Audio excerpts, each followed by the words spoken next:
I know normally this is the part of the year-end review for me where I do a Logan Cruz style breakdown amongst how much of a insane up and down ordeal the year is, but in light of how much 2022 was a bit of an up and down year for me, let's just say, I'm going to entirely forgo doing that this year because I just want to get into the main meat of everything.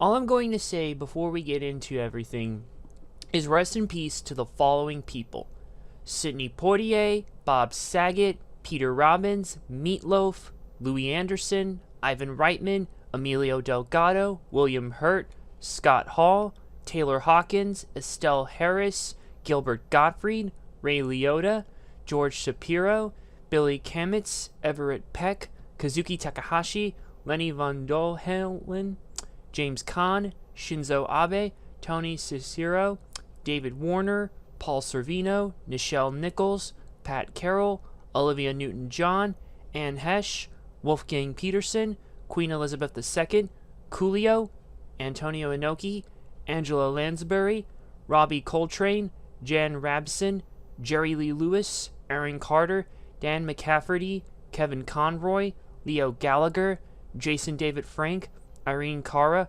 Clarence Gilliard Jr., Christine McVie, Bob McGrath, Kirstie Alley, Mills Lane, Mike Hodges, Ruggero Deodato, Pele, Don West, and Barbara Walters. May you all rest in peace. Alright, this is actually just a quick post edit here for the in memoriam section, but there was a death in 2022 at the tail end that was not reported of someone in the YouTube community, and that is Uche Nwari, who is a former football guard who played in the Jacksonville Jaguars for 7 seasons, and he had his own YouTube channel as well.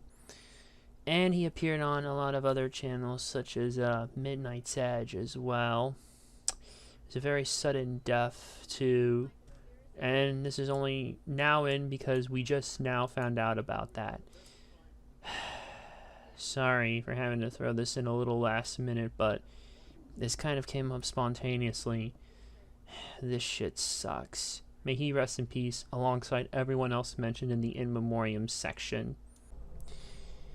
Now, with the in memoriam out of the way, it's time to get into the games I played in 2022. There was a lot to cover here, so, yeah.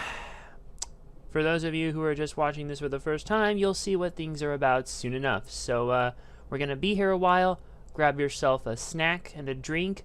Maybe put this on the background while you're doing your laundry, dishes, or cleaning around the house in general. Or, hey, let this video, help put you to sleep as some kind of audiobook in a weird way, as I recap just about every game I played in 2022. January is always the month where you gotta try and get as much in before school and work pick back up. So here was a big one actually for me to start the year off with: Ace Combat Assault Horizon. I don't know what it was in the early 2010s, but it definitely felt like a lot of Japanese-oriented franchises were trying to Americanize themselves. Between Namco's also own Ridge Racer Unbounded, which was made by Bugbear, the people who made the Flatout games, this, and, well, Capcom's DMC Devil May Cry, it was a very odd thing, per se. Fortunately, a lot of these companies have realized that this was a bad way of approaching these franchises, and, well, have, well, gone back to making these franchises what they are, basically, focusing on the actual good. That said, though, this still definitely isn't a bad game by any means necessary, but it definitely feels less oriented like Ace Combat, as it's actually set in the real world as opposed to a fictional universe compared to the mainline Ace Combat games, Ace Combat 4, 5, 0, 6, and 7.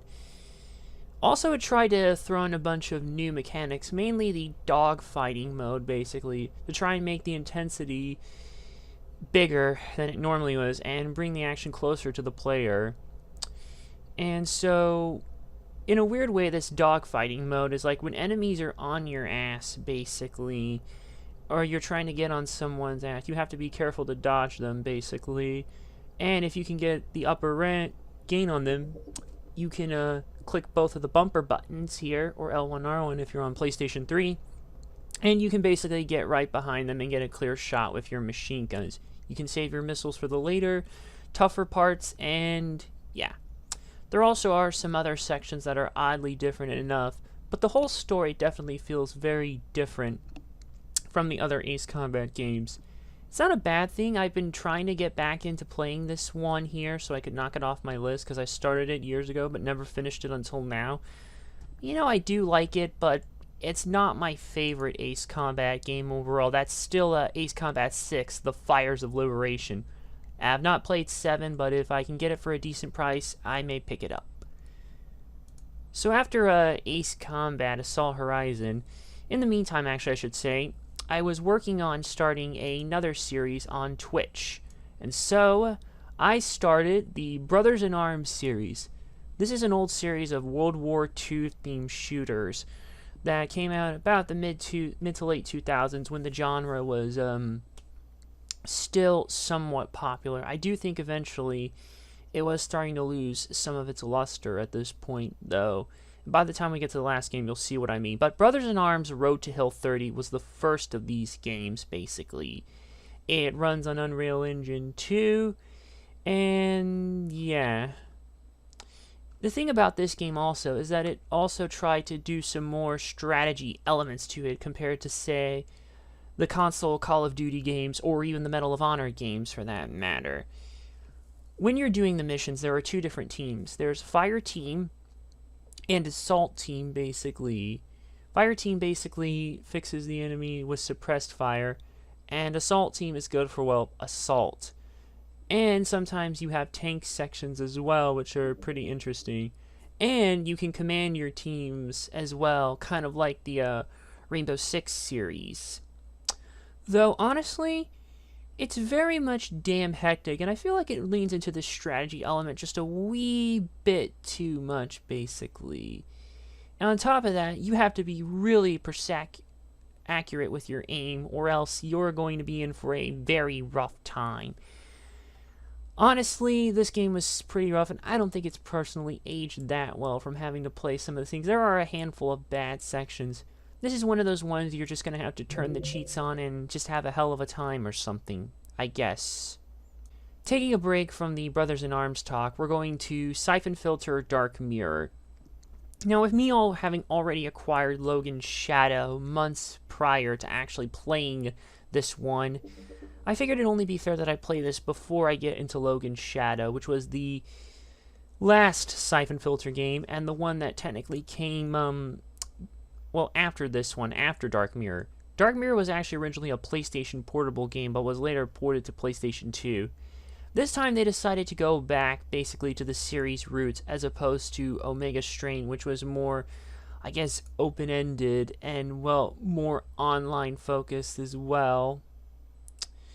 And so, Dark Mirror basically goes back to the standard third-person array of things here, and honestly, it feels like a better return to form than expected, actually. It pretty much is your typical third-person action stealth shooter game, but definitely it's one of those where if things go haywire, at least on a lower setting, you can usually blast your way out of a jam, basically. The story itself is fine, actually, too, and definitely actually putting you back in the shoes of Gabe Logan helps. Though the one bad thing about the PS2 version is that it actually was censored, basically. A lot of the violent, swearing, alcohol, and frightening scenes were actually taken out from the PSP version, which was rated M, but they censored the game so much on the PS2 that it ended up getting a T rating instead. I wonder if every Siphon Filter really did have a specific M rating, but all I can find are PAL copies right now on Wikipedia. But they probably did at some point here. Yeah, again, PAL cover for Dark Omega Stream, but whatever. But Dark Mirror's good. Play it at some point. Now we're going back to Brothers in Arms. We have the sequel, Brothers in Arms Earned in Blood. Actually, I would say this is less of a sequel and more of an expansion pack than yeah. And, whew, well, this game has a different, protagonist. As opposed to playing as Matt Baker in the original game, you play as Sergeant Joe Red Hartstock. And Hartstock was actually the corporal of Baker's fire team in the first game, and they were part of the historic Normandy invasion in the previous game. Because that's always the big one, you know, D-Day, basically. There are new multiplayer missions in this one, and new weapons, new vehicles, a new co-op skirmish mode, and the AI has been improved as well. And level designs are more, well, open-ended, basically. But by and large, it's pretty much the same game, or pretty damn similar to the first. It runs on the same engine, Unreal Engine 2. Unfortunately, though, it still has a lot of the same problems as the first one. It's still pretty brutal and can definitely be an unforgiving game if you're not careful. It is shorter because it's just an expansion pack, but I definitely also had some with this one. Still, again, blast the cheats on and have a hell of a time. Next up is Injustice 2. Now, this was one I bought in the 2021 Steam sale and made it a priority to go and play this one. I really did actually enjoy the first Injustice game quite a bit, actually. And I feel like the sequel is actually even better than the first game, basically. There are minor adjustments to the mechanics, but by and large, it is basically the same game. Although I'm not a fan of the loot dropping rewards ordeal here, but I digress with that. The story itself is also pretty good as well here, as of course you would expect.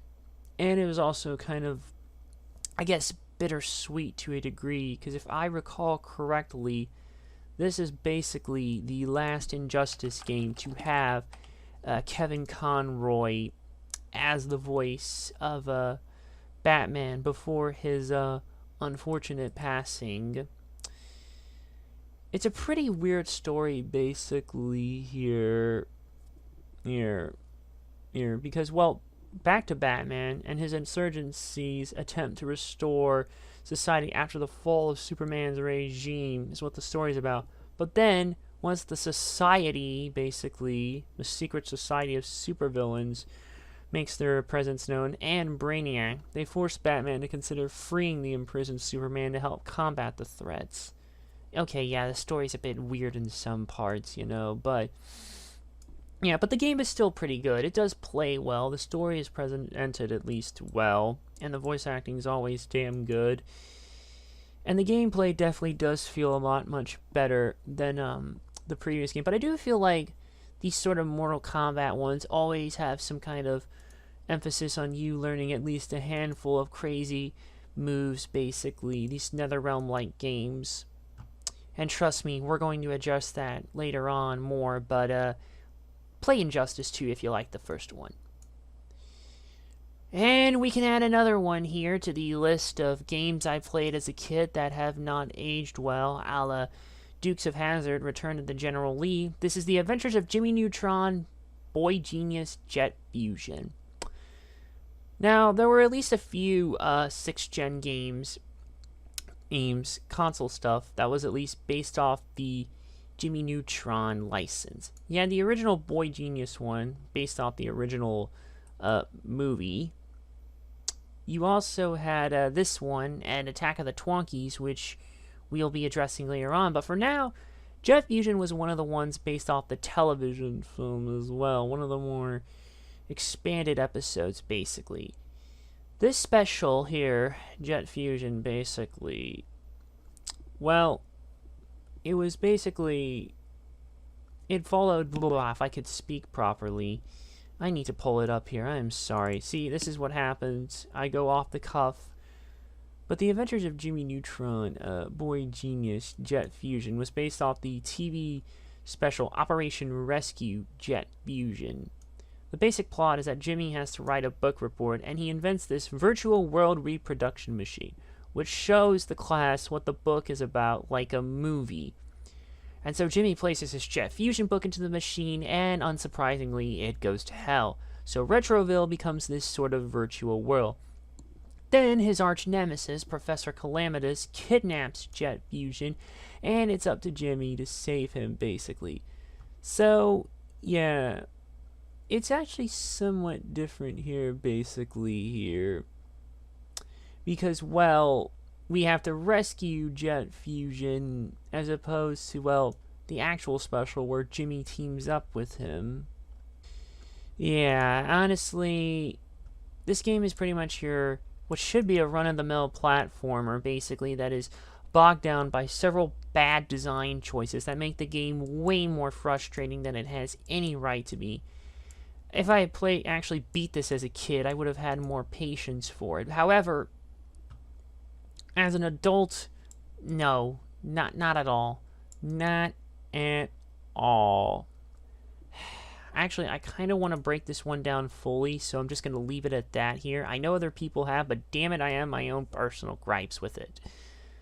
So, yeah, that was a letdown. Now, back on the Brothers in Arms trains, we go to the last mainline Brothers in Arms games. Brothers in Arms Hell's Highway. Now, this is the third entry in the franchise, and it actually runs on Unreal Engine 3. Once again, we go back into Matt Baker as well. Once again, basically, we go back into the shoes of him and the men of the 101st Airborne Division, the 502nd Parachute Infantry Regiment in the later stages of World War II, this time during Operation Market Garden in the Netherlands. Now, because Brothers in Arms Hell's Highway actually runs on Unreal Engine 3, there's a lot of improvements for starters. Like, the game definitely feels a lot more polished than the previous two entries in the franchise, in my opinion. And it controls a bit better in some parts too, and the biggest thing, though, is the cover system. Now, this is a major freaking improvement. At the time, cover systems in third-person shooters and some first-person shooters were starting to become popular thanks to their appearances in games like Gears of War and Rainbow Six Vegas.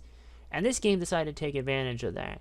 It definitely makes combat a bit much easier as well, since now you're no longer having to just run behind other objects and stuff. You now have a proper cover. And on top of that, there's actually, it's destructible cover, so you can destroy wooden fences and sandbags by gunfires or grenades.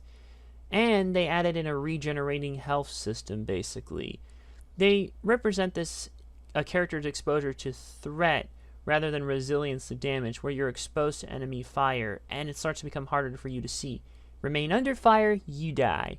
Remaining safe from enemy fire thus quickly remove the threat. Although I'm not quite sure in some parts. You still have to deal with the tactical system, which I still don't feel was quite a mix in well. I feel like this is probably the best game to have it implemented. The best way it's implemented in this one. But honestly, it definitely still feels a bit rough in some parts. It definitely is the best game in the entire franchise, if you ask me. And that cover system really does make a difference, but there are also still some BS sections that, again, you just don't tolerate much anymore. Oh well, if you have to play one Brothers in Arms game, play this one. Oh boy, here's another bleh one.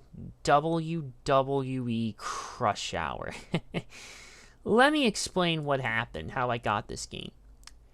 You see, I ended up buying Shadow Hearts from the New World online because the copy at my local store that was $10 disc only actually was gone. And I ended up buying a case and manual from one of my usual joints I go to get it online. Well, lo and behold, when I go back into the store actually, next time I go there, the game actually came back. I don't know how, but I'm like, okay, you know what? I'm acting on this one now. I am not putting this one off any longer. So I ended up jumping on it disc only for $10, and really, with any Shadow Hearts game at that price, can you blame me? And so eventually I fixed that disc only copy and made it complete in box. But the bad news was the case that it shipped in had a WWE emblem case.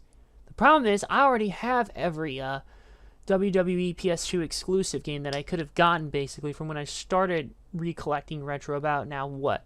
Almost, oh geez, how many years ago? 6? Oh my good grief. Where did this time go? Anyways, So I had no choice but to pick this game up, and I always heard mixed things about how it was a worser version of Twisted Metal set in the realm of WWE, and everyone's not wrong. The game can be fun with multiplayer, but genuinely with single player, it's not even anywhere near close to like the level of Twisted Metal Black, or even Twisted Metal Head On for that matter. Just buy those two games instead. You can both get them on the PS2 as well, and they're much better. This game, it gets very boring in single player after a while. There's no specials like to unlock through the game, like through how you would unlock things in Twisted Metal Black. And it looks a little bleh. The game modes aren't exciting. Some of them are actually very damn frustrating in parts. And it's just so bleh, so bad I ended up trading the fucker in, and guess what? I haven't looked back since. I had to restore it too, because it wasn't even in the best of condition, yet it still played miraculously. Also, having to replay through the game a ridiculous 1, 2, 3, 4, 5, 6, 7, 8, 9, maybe 8 to 9 times or so just to get everything unlocked. Okay, more like 8, because I'm pretty sure one of these is a cheat character, but still, it's just not bleh. It's such a mediocre game. Don't play it. Play Twisted Metal Black or even Twisted Metal Head On instead. Alright, back to the Jimmy Neutron train here for a minute. This is Jimmy Neutron, Boy Genius, Attack of the Twonkies. Well, this is the second one, also based on the episode, well, of the same name. By and large, this one is probably more accurate to the actual episode than Jet Fusion. But where it lacks up in that, it makes up for in gameplay.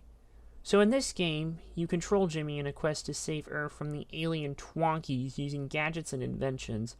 Although made after the episode, the levels are actually designed with the same mechanics as the film, including a rocket and theme park retro. And okay, so there are some differences. But to be fair, the gameplay in this one is much, much better.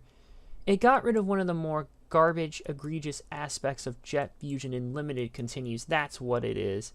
And if you know me, you know that is a major pet peeve of mine in gaming, especially when there was no excuse for it in this era, or for that matter, any era. But still, to be fair, it was THQ Studios Australia handing the helm of this one, basically, while Jet Fusion was helmed by Chrome Studios. It also, Attack of the Twonkies, runs at a better frame rate. It looks a bit better, although there are still a couple garbage levels, and it just doesn't feel as egregiously padded out in some parts. Yeah, again, if you have to play one of the two Jimmy Neutron, technically one of the three, I should say, but I never played the original Jimmy Neutron Boy Genius. But if you have to play one between Jet Fusion and Attack of the Twonkies, I'd go with Attack of the Twonkies. And speaking of mixing gameplay elements that may or may not entirely belong together, basically, here we have Brutal Legend. I also add another one to the list of games I started years ago, didn't finish, but now only came back to finish in 2022. Brutal Legend is definitely one of the most creative games for any fans of heavy metal, like, at all, basically. It's an action-adventure hack-and-slash game, but it mixes real-time strategy elements. It was developed by Double Fine, so Tim Schafer and all, and it was one of the most creative games I have ever played in my life as well. This game is practically a love letter to anyone who loves any kind of metal whatsoever. Like, straight up. And the plot is so bizarre, too.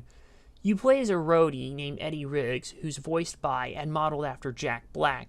He's transported to this fantasy world inspired by the artwork of heavy metal album covers. And he becomes the savior of the world, leading the downtrodden humans against a range of supernatural overlords using a battle axe, his own flying V guitar that can tap into the magical powers of the world, and a customizable hot rod. So basically, you have this sort of mix of action and adventure. You'll control Eddie roaming around, and typically you'll hack and slash away at enemies. But when you're battling, actually, as well, you also have these other people you can control, these other groups of, like, I guess, army members you can control. So you have real-time strategy elements, but you're also fighting alongside them as well. And so basically you're going around helping them out, commanding them, basically taking over these stages as well.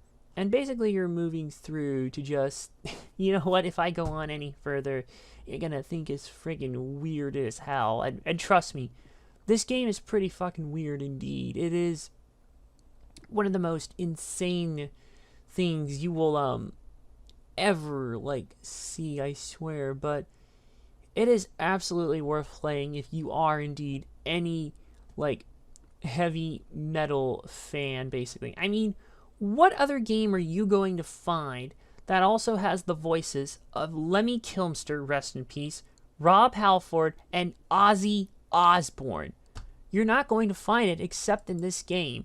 There is a bit of a curve to it, basically, but it's such a creative damn world that if you stick out some of the more egregious stuff as well, which, need I add, the final boss of this game is only egregious, agitated more by the fact that Judas Priest's Painkiller is playing throughout it. Just play it at some point, actually. It is a pretty memorable game, and at least maybe play it once. Although, you do want to keep in mind that this thing was basically limited. Part of the reason the RTS stuff doesn't work as well is because it was limited, because this game was originally a console-only game for PS3 and 360, and later came to PC in February of 2013. Had it been a PC-first game, it probably would have been a different story, but, you know. Oh boy, you want to know pain incarnate? Try playing a Quantic Dream game. Just any of them. I swear to God, they suck you in. Quantic Dream was practically Telltale Games before Telltale Games became The Walking Dead and Wolf Among Us. Only this time, their games really took it to a whole nother level. And my unfortunate ass, because of the up and down shit, ended up playing 3 of their fucking games this year. Oh boy, oh boy, oh boy, oh boy, oh boy. I have a lot to say. Let's start with this first one. Fahrenheit Indigo Prophecy. Oh boy. Okay, well, it's originally known as Fahrenheit internationally, known as Indigo Prophecy in North America, and full re-release version, Fahrenheit Indigo Prophecy. Oh boy. So, this is basically more at times like a movie than it is an actual game as well. It basically is action-adventure. You play from both third and first-person perspective. You actually control multiple different characters, but the main character you'll play as is a man named Lucas Kane. He gets supernaturally possessed and murders a man in a bathroom in a diner in freezing cold New York. Hence actually why the game was named Fahrenheit, basically. Because in New York, well, it's winter, and this crazy winter apocalypse happens, and somehow the supernaturalness is all connected to his murder. Like, I can't even explain it again. It's a very weird game. It's also kind of rough around the edges. As I explained in one of the streams, some of the climbing stuff, basically, and when you're having to move the mouse in a specific direction, basically I describe it as you actually having to wax on, basically, but the game not being enough. This is what you probably get for playing with a keyboard and mouse. You might have better luck with a controller, but not so much. So while the story is insane, but the characters are memorable, the voice acting is good, despite not having any major names, and the music is good. But the game itself is a bit tough to control in some parts, basically. And this game was in development for, what, 2 years? Okay, admittedly, technical limitations held it back in some parts, but I do think the later games were easier to control in the long run.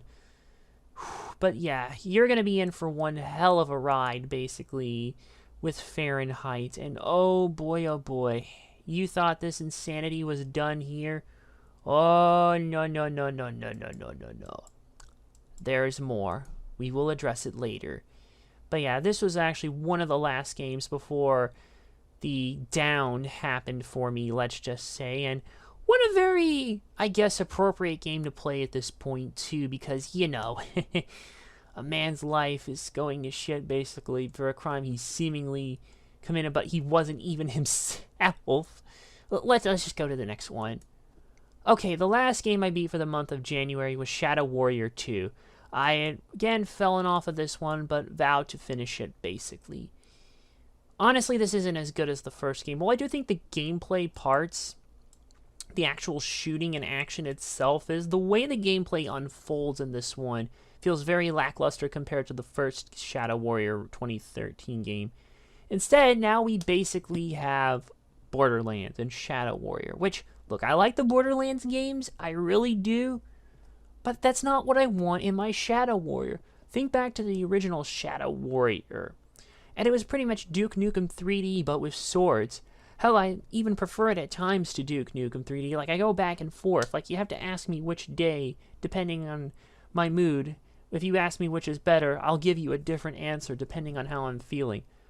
But the Borderlands looter-shooter thing just really doesn't work in Shadow Warrior, in my opinion, and does make the game feel more drawn out, basically, than it actually is. For the record, Shadow Warrior 2013 only took me about 13.6 hours. And Shadow Warrior 2? 13.1 hours. Yeah, about the same time as the first, maybe even a little less, but it feels much more drawn out because of how things are drug out. It's not bad, but it definitely isn't as good, and I've heard they did fix a lot of the issues with Shadow Warrior 3, but I'll probably be waiting on a eventual Steam sale to buy that one, so yeah. And there goes January of 2022. We leave, fuck you, it's January, and oh my god, did I really spend that long? Oh, this is gonna be a long one. We now enter the month of February, but it's going to be a very, let's just say, slow month. You see, because of the down being as bad as it was, I had to step away from streaming for pretty much all of February. Yeah, I know it sucks, and I do apologize, but unfortunately, I had no choice at the time. Trust me. So, in the place of a normal stream, I did a pre-recorded series of videos running through the Wallace and Gromit game, the Telltale Wallace and Gromit game. This was actually one of the only classic Telltale games I had yet to beat at this point.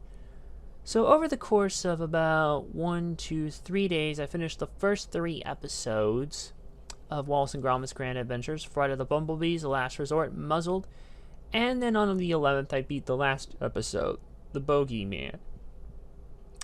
I will say, it definitely feels like a lot of them, by this point of the older style, were getting less complicated in parts, but still not enough for me to comprehend. You gotta keep in mind, a lot of these older Telltale games, before, like, pre-Walking Dead, or technically pre-Jurassic Park, but that one was a little rough around the edges, so I think many people like to forget that. But pre-Walking Dead Telltale, pre-Jurassic Park Walking Dead, was definitely a lot more in the vein of your classic 90s point-and-click game. And hell, there were even some based in those iconic LucasArts point-and-click franchises, like Monkey Island and Sam & Max. So this game definitely feels more in line with that. I'm actually glad it came back, because I missed out on it when it first came out, and it ended up getting pulled.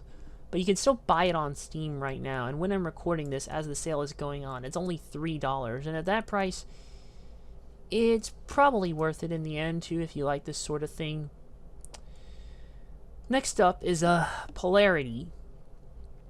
Now, Polarity I picked up only because I wanted a Portal-like puzzle game, and this one I had heard a lot of good things about, so I ended up picking this up to give it a go. It's sadly not on sale now, which sucks, because it's actually kind of an enjoyable game.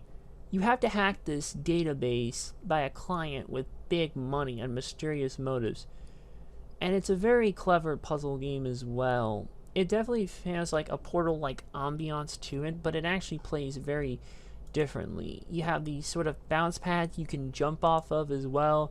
You have cubes you sometimes have to put in places and take with you to the end.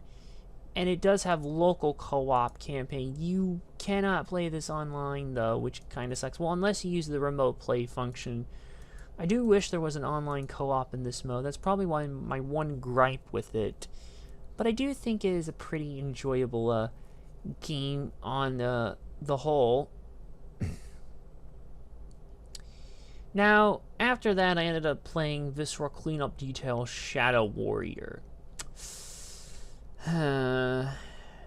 This was a side bonus piece for those who bought Shadow Warrior 2013 as sort of a little tech demo for part tech demo, part demo to get you to buy Viscera Cleanup Detail, and honestly, I'm not going to be buying that game anytime soon. The basic gist is that you have to clean up some sort of horrible crime scene. In this case, after Low Wing's maddening rampage, basically, you have to clean up after it. And, well, the game is very fickle in some regards, with trying to pick up particular pieces. As a result, I was unable to get the 2 achievements on it, and just, nah. Truth is, I really don't think this type of game is for me. You really have to be detail-oriented when playing it, or else you're gonna get lost in the shuffle very fast, and you'll miss things. Honestly, it also kind of ran like crap in some parts, too, but, I don't know, the hardware was getting old in the thing. But, oh well. For those who do enjoy it, more power to you, but for me, I just don't think the Viscera cleanup stuff is my type of game. For another little quick burst of fun, and to close out February on a somewhat high note, Worms Pinball. I love pinball. I love the Worms series of games. You put those 2 things together and you got a pretty enjoyable little pinball game. So, yeah, it's F-U-N fun, and yeah, it's pinball. What more can I say about it? And now we go to March. So March was finally going to be the month I fully get back into the swing of things. Things had finally calmed down a bit, and now I can sort of fully get back. Well, ish. Let's go over the games I first went through, starting with the Endless Zone. This was actually one of those freebies that Sega gave away during their 60th year anniversary back in 2020. They had a list of these games here, basically. These 4 mini games, basically, 1 a day, and basically these were more like, I guess, homages as well to their past games. In this case, Endless Zone was one of those ones reminiscent of Fantasy Zone, and honestly, I couldn't get behind it. I tried, but I just couldn't get far in some parts, so I just said fuck it, threw it down after seeing the ending, which is a joke anyways, and after putting in enough time. And yeah, look, I didn't even like the original Fantasy Zone that much because I felt it was too difficult for its own good, or at least for my taste. And I just, again, for those who enjoy it, more power to you, but for me, I just couldn't really. Next up, I guess since spring was approaching, we're going to get to warmer weather eventually. I decided to give this visual novel I had bought, Beach Bounce, a try. Because, well, Wing It Clout wasn't going to patch any of those damn Sakura Beach games that feature the R34 madness, so I had to take what I could get. Beach Bounce probably has some better function-ish in some parts, and is less, I guess, harem-oriented in some parts as well, but genuinely, it only goes so far as well in parts. I mean, what even can I really say? I feel like there are definitely some more better choices, better way the choices affect the story for the most part, but otherwise, I mean, what are you gonna do? It is what it is. You just have to take the game for what it is. At least I can say it probably is a step up from all those Winged Cloud novels. Okay. Next one I gave a shot that was something I probably either got for free or stupidly cheap, but forgot I even had, is Neon Prism. This is actually a very interesting kind of puzzle game, basically, that also is set to rhythm as well. You have to navigate this sort of blip to this to the goal, and basically eventually the levels start getting harder. There are more obstacles you have to avoid, more other puzzles you'll have to solve throughout it, and genuinely it starts to get pretty dang insane for its own good as well. But if you do master most of it, it can be pretty fun. And I did get most of the achievements, except for one, basically, getting gold on every level. Because at this point, I just can't. Just beating it was more than enough for me. But it's a weird game again, Neon Prism. Finally, now we get to the next game that I actually fully remember really starting to sink time back into on Twitch. Well, maybe Neon Prism I did, like a fooling around ordeal. But I'm talking full bore, standard normal streams I do, and that was revisiting Ultimate Marvel vs. Capcom 3. I'll keep it short and sweet. This game is definitely aged like a fine wine, and it's been, what, 11 years since it came out? I want to do a full video on this game, actually, on Ultimate Marvel vs. Capcom 3, because it's clear Capcom with the Arc System Works way of doing things when it came to this game here itself.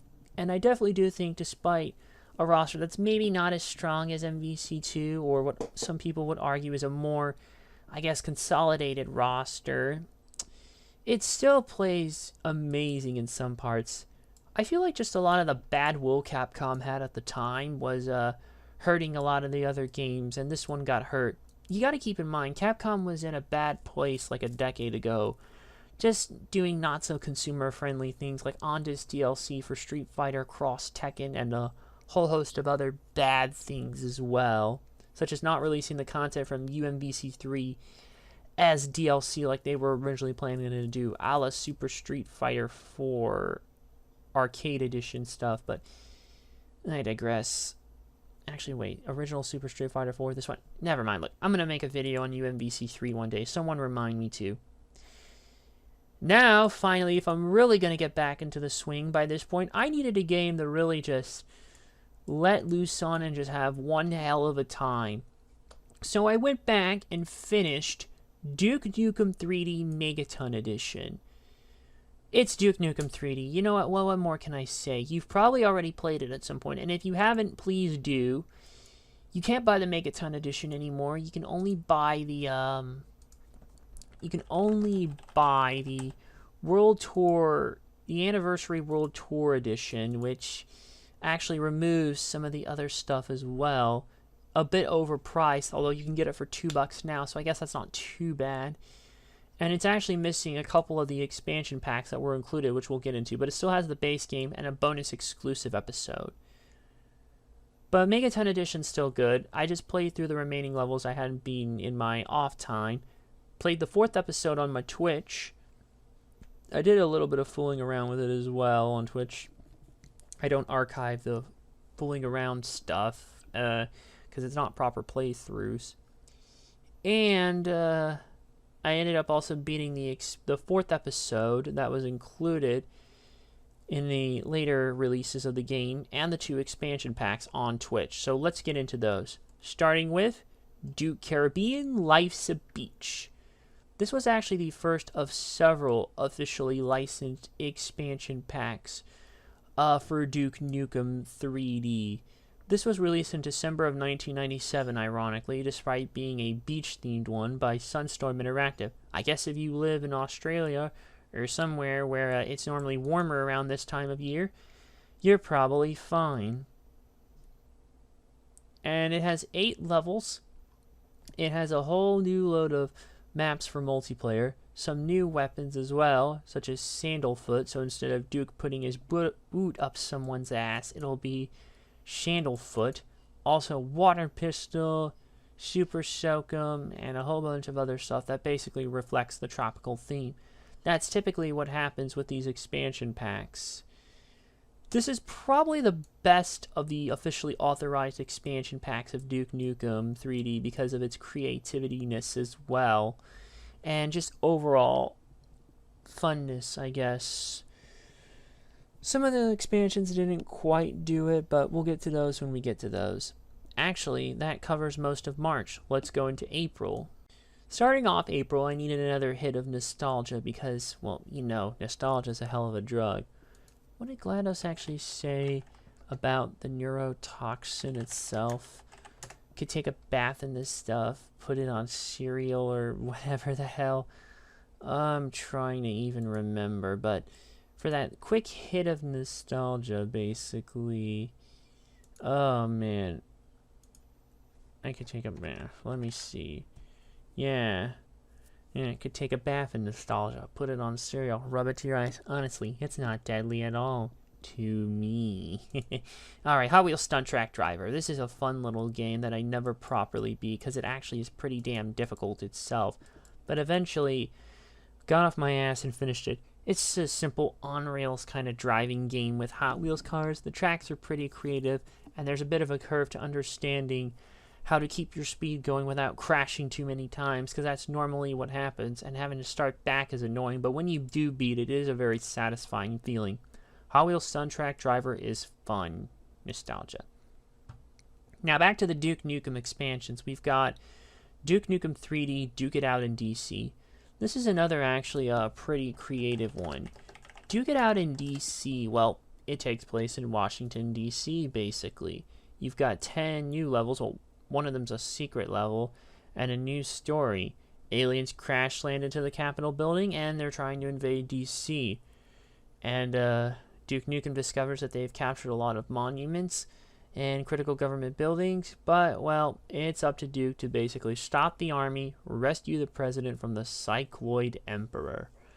This is definitely another one of those creative expansion packs, as there's definitely a lot to go around and explore within all of DC, not just the White House, but a lot of the monuments as, well, basically the Lincoln Memorial, and just about every other major landmark you can think of in Washington, D.C.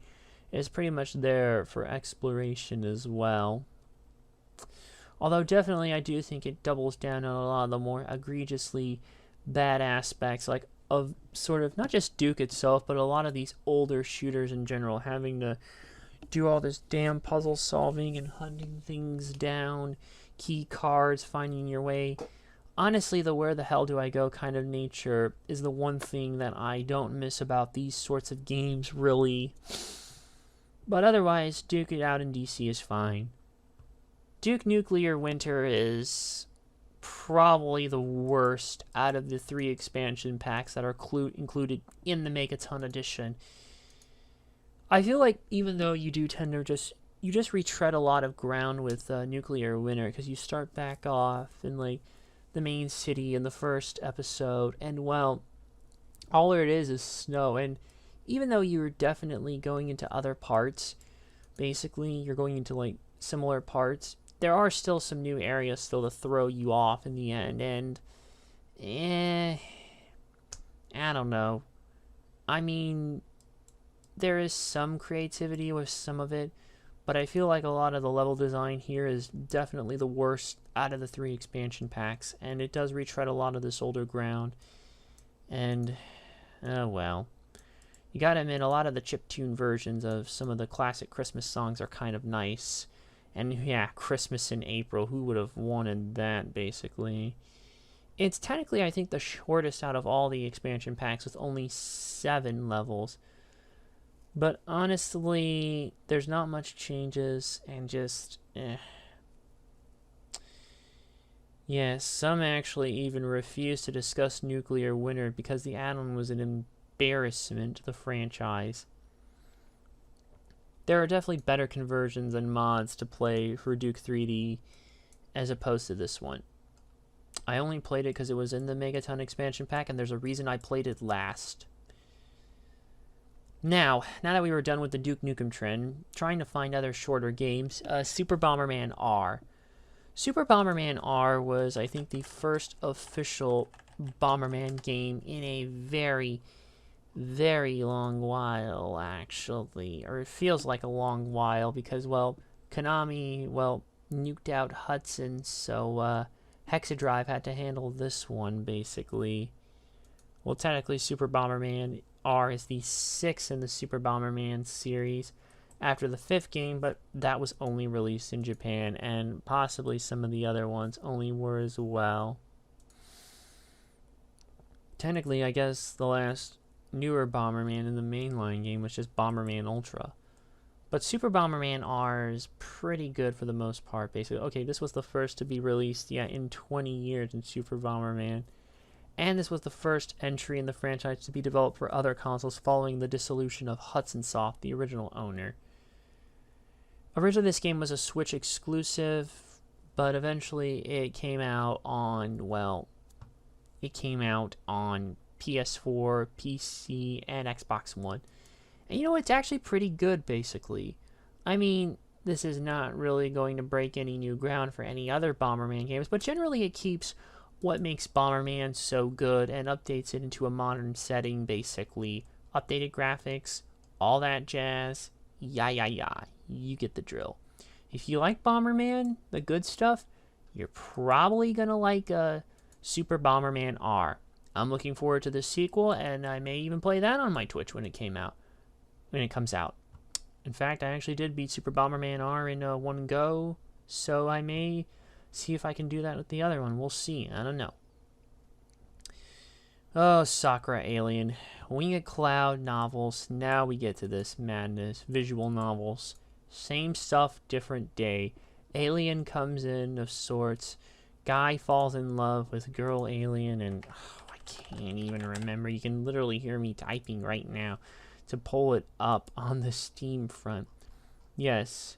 University student with passion for the stars observes space far from a telescope. Strange girl claims to be an alien, crash lands into him, claims him for her husband, wants to fall in love with him, combined with other girl, basically, who is, well, also he has a crush on, and fuck it. This is a mess. Let's just go on to the next game. Ooh, here's another hint of nostalgia for ya. Lego Racers. I felt I owed this one a replay, and I even did some Twitch streaming of this, but unfortunately I couldn't beat the last race on stream. I had to do it off stream, but you know what? I did beat it again anyways. See, Lego Racers is probably a tougher game than your average Mario Kart clone, basically, because of the way the power-up system works. See, with power-ups, you basically have to first get a white block as a base, then you can collect a colored block to get you a particular power-up. The more white blocks you have, the stronger your power-up will be, so much so to the point where if you just get 3 whites and a green, you can just have a warp portal and just keep warping and warping and warping. But seriously though, despite the challenge, it definitely is worth it, and the track designs are also pretty creative as well. Driving is fun as hell. Create modes are pretty good, and yeah, play Lego Racers if you want a more challenging Mario Kart clone.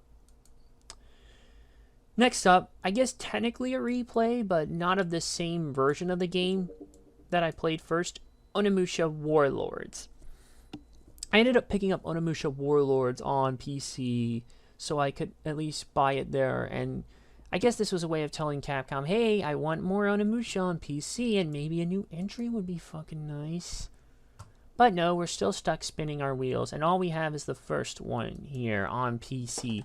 Technically, the original Onimusha Warlords was on PC, but that was only released in China, of all countries. I kid you not. And, kind of not really a good port, let's just say. This actually isn't the first time Onimusha has come to PC, because Onimusha 3 Demon's Siege used to be available on Steam a long time ago, but now you can't get it. This re-release of Onimusha Warlords HD has widescreen support, enhanced backgrounds and character graphics, analog stick support, a new OST, and a new Japanese audio track. This specifically is new OST because the same composer, actually, who said he was deaf, wasn't, and so he was ghost written by someone else, and they had to basically fix a bunch of that. They basically had to do a lot away with the older stuff. Despite this, though, the game is still pretty damn good, actually, for the most part itself. And actually, having now played this with actual analog controls on an actual Xbox One controller, you never want to go back to tank controls with the original. I shit you not. It makes it so much more easier, and I had less frustration. And instead of taking, well, 7-8 hours to beat Genma, it took me half that to beat here. And it ended up being 4 hours only. Despite this, the only bad thing about this port is that it does not have the Genma Onimusha additions and content, so it still feels somewhat incomplete, yet this is probably the easiest way to play this game on a modern platform, and I still would recommend it, because it's Onimusha, you know. It's a great game and all. Oh, man. Oh, and now we have to go back to Wing It Cloud. Oh, man, I was enjoying that. And then they have to come in and do their shit. 5th installment, Sakura Succubus 5. Our main protagonist, Hifumi, is invited to a European country by a, Japanophile princess, Afina, if I can even pronounce shit right, and brings, well, the same usual suspect of women, basically, that he's used to. Hiroki Hazel Marina with her. Of course, the new girl takes an interest in him. New story, ya, same crap, different day. Next. Ooh, here's an interesting one. The House of the Dead remake. I did do a review of this game. I do feel like I may have overpraised some parts of it, but I still think it's a perfectly functional way to play the House of the Dead in a modern way, because you can't really play the original so much. Well, I mean, you can definitely emulate it, but unfortunately, well, sadly the source code was lost, so they had to remake the original game from the ground up. To be fair, the Megapixel Studio stuff was fine. Kind of sucks the Panzer Dragoon remake landed with a thud like that, because I actually did play that one on stream back in 2021, I think. And I actually really did like that game for the most part, actually. Hopefully, we'll eventually get that Panzer Dragoon 2 remake soon enough. Apparently, it has yet to actually be released. It's still under development. And we're also going to get a House of the Dead 2 remake, which hopefully will be fine, but I guess we'll just have to see what happens. But House of the Dead 1 remake, it works, it's playable. Some aesthetics, though, do feel a bit off, so yeah. And to close out April, Exeus. This is an older, kind of, I guess, an older Sin and Punishment, Space Harrier kind of like game to it. Originally, this was released in arcade, and I had beaten it before on mobile platforms, and I do have the Wii version, which was known as Counterforce. It's an alright shooter kind of game. There's really not much of a difference to it. This is probably the easiest way to get a hold of it, basically, but it is difficult in some parts, and you do have limited continues. So here's a hint. Cheat Engine actually does work to a degree when you want to adjust the money amount. Oh, who am I kidding? Trust me. If they want to try and do artificial capping of stuff, I'm going to give them the middle finger back. Hey. What a mess. So yeah, the Exeus collection is a perfectly functional way to play it. There's not much to say about the game because it is basically, like I said, it's like a like Space Harriers or Planet Harriers. It's like Sin and Punishment. And it's a pretty interesting little set of games here. They're not anything special, but for a quick burst of entertainment, you could definitely do far worse. And let's go into May, where we last left off. So finally, May was, I guess, the real biggest up for me here, because I actually graduated college with a bachelor's in computer science. So yeah, that was actually pretty cool. And so, with all that madness done here, why not relax and take this month to just binge some stuff? So I did. Picking up where we last left off, Exeus 2. Now, I didn't even know there was a sequel to Exeus for a while, at least not to a certain degree, because for starters, it only originally ever came out on mobile as opposed to, say, consoles and even in arcades, because the original was an arcade game. Eventually, though, it did get re-released onto consoles, actually, separately on the Microsoft Store, for example, and even eventually got re-released in the Exeus Complete Collection, basically, which you can buy on the PC, Xbox One, PS4, and the Nintendo Switch, which is how I played these games. Exodus 2 tries to add some more other elements and does definitely try to give this more of a varied feel than just the standard, I guess, Planet Harrier, Space Harrier kind of feeling the previous game had by having a hoverboard section and a couple other vehicle sections and some other, I guess, ground sections and other types of stationary battles. Although, to be fair, those stationary bosses were in the previous game as well. By and large, it definitely does look better, but it is more frustrating because you have no continues. You do have checkpoints if you save at the end of the levels, but the levels are longer and they can definitely feel more frustrated. But again, cheat engine tool, get your money, get the health, give them the middle finger. Yeah. You know the drill. Okay. Real Heroes Firefighter. This is a first-person firefighting game that originally came out on the Nintendo Wii way back in, what was it? It was 2009 for North America and 2010 for Europe. It later got re-released on the Nintendo 3DS and eventually got a port to the PC with an HD re-release coming, which is what came out in 2021, which is what I played. And it later came out on the Nintendo Switch, PS4, and Xbox One. It's shockingly a pretty alright kind of firefighting game. You pretty much play in the first person. You have to basically break through objects, put out fires, and by and large it's like an FPS game, but instead of guns, you're a firefighter, basically. And it's not too bad, actually, for what it does, actually, here. Although, the graphic overhaul here in this HD re-release really makes it a more cel-shaded game, a la 13, basically.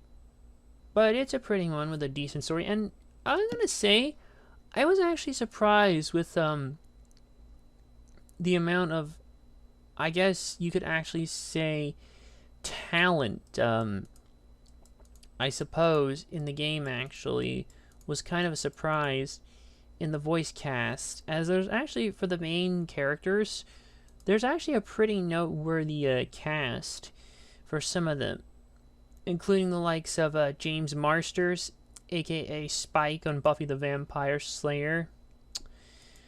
Shockingly, this was a big one. Jeanette Goldstein, aka Private Vasquez from Aliens, actually has a voiceover role in this game. Jamie Kennedy, of all people, does as well. And those are just a few of the no-other ones as well.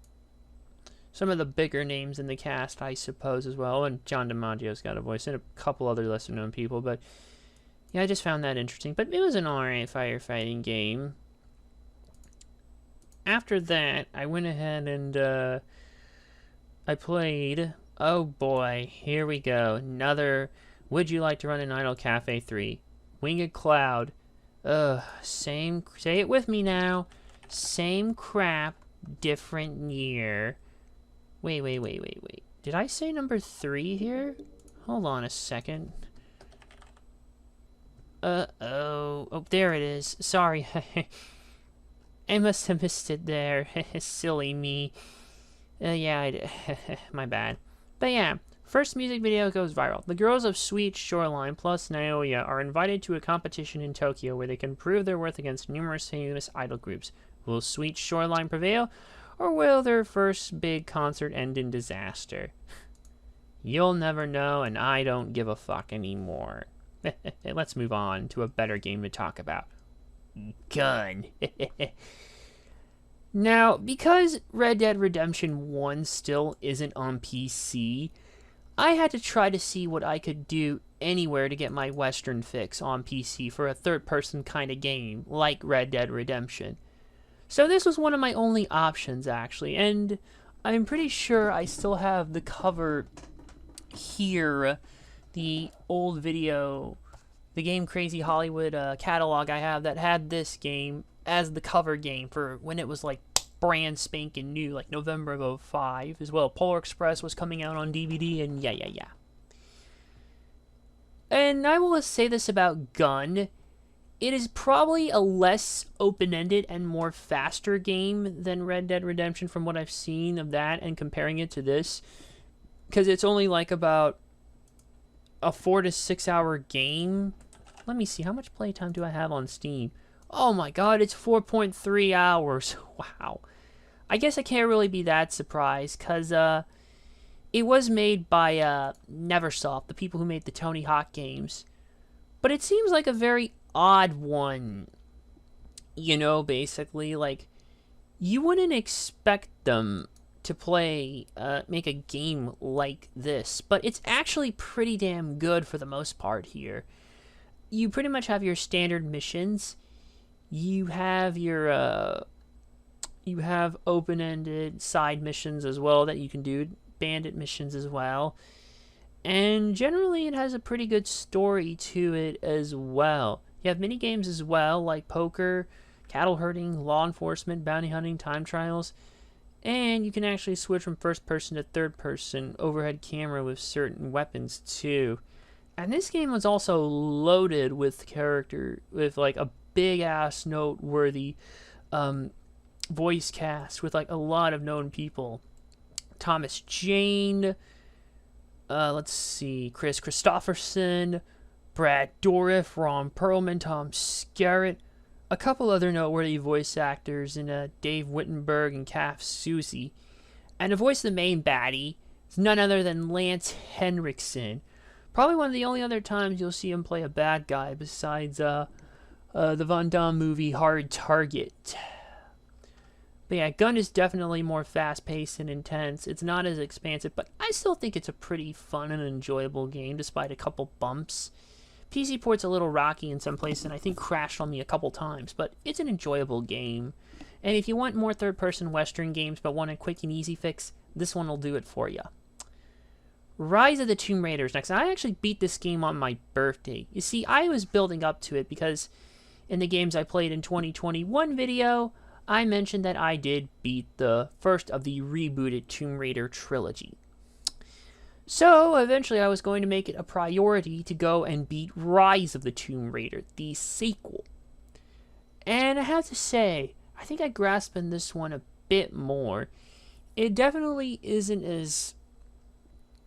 I don't know. There's definitely, it still has its intense moments like the past one, but it's not quite, I guess, as, say, gritty as the previous game, because the previous one, Tomb Raider 2013 game, definitely had its fair share of gritty moments, one of them even getting some controversy, but this one, not so much. It still has the dark feeling kind of to it, like, again, a dark version of the Uncharted games, which I'm pretty sure this is what they were always wanting to do anyways, but I do enjoy this game. Enjoy it. I'd say I like it even more than the previous one. So, yeah. Looks good, plays good, and yeah, go play it. Ninja Blade is next on our list. This is a very weird game per se.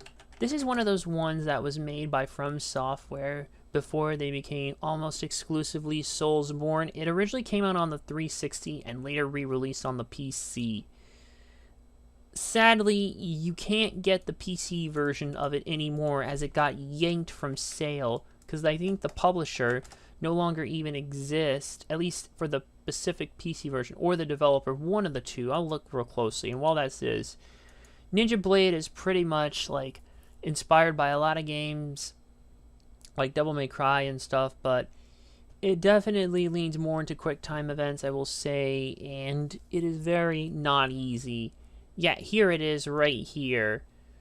The publisher was publisher and developer for the PC version was Novidisk. They're, I believe, a Russian company, but I don't think they even exist anymore, which may explain why the game was pulled. Because it was no longer been sold digitally since April 1st of 2022. But to be honest, the port itself is pretty rough, because high frame rates are a pain in the ass, and if you go above, there are definitely other bugs, poor collision physics, broken scripts, sound-related issues possibly, and if you try and go higher than 60 FPS, you might have problems with finishing moves on regular enemies, which sucks because this game has a lot of context-sensitive actions too. It's almost like a prototype Metal Gear Rising Revengeance, but it's definitely a bit more rough around the edges. I will say that when this game does work, it can be fun, but you may be better off just buying the Xbox 360 version of the game itself. If you're in a PAL territory, you can get that for about $6, but it's starting to climb up in price to like $25 here, so maybe the price will get knocked down. I don't know. If it does, or you can get a good deal on it, play it there. Next up, we have Siphon Filter Logan Shadow. Remember how I mentioned Dark Mirror, basically, earlier? How I had to beat that to finally get to this? Well, after getting through other real-life stuff, I finally was able to get off my ass and beat this one. Logan Shadow is the second of the PlayStation portable Siphon Filter games that were ported to the PS2, and it was pretty much the last overall mainline game in the Siphon Filter franchise before, well, Sony decided to go and completely abandon it. It's probably my personal favorite of the actual games itself, despite falling on the lesser scale. But I did really enjoy this one, basically, here, for the more, I guess, jurisdiction conflict in the storyline as well.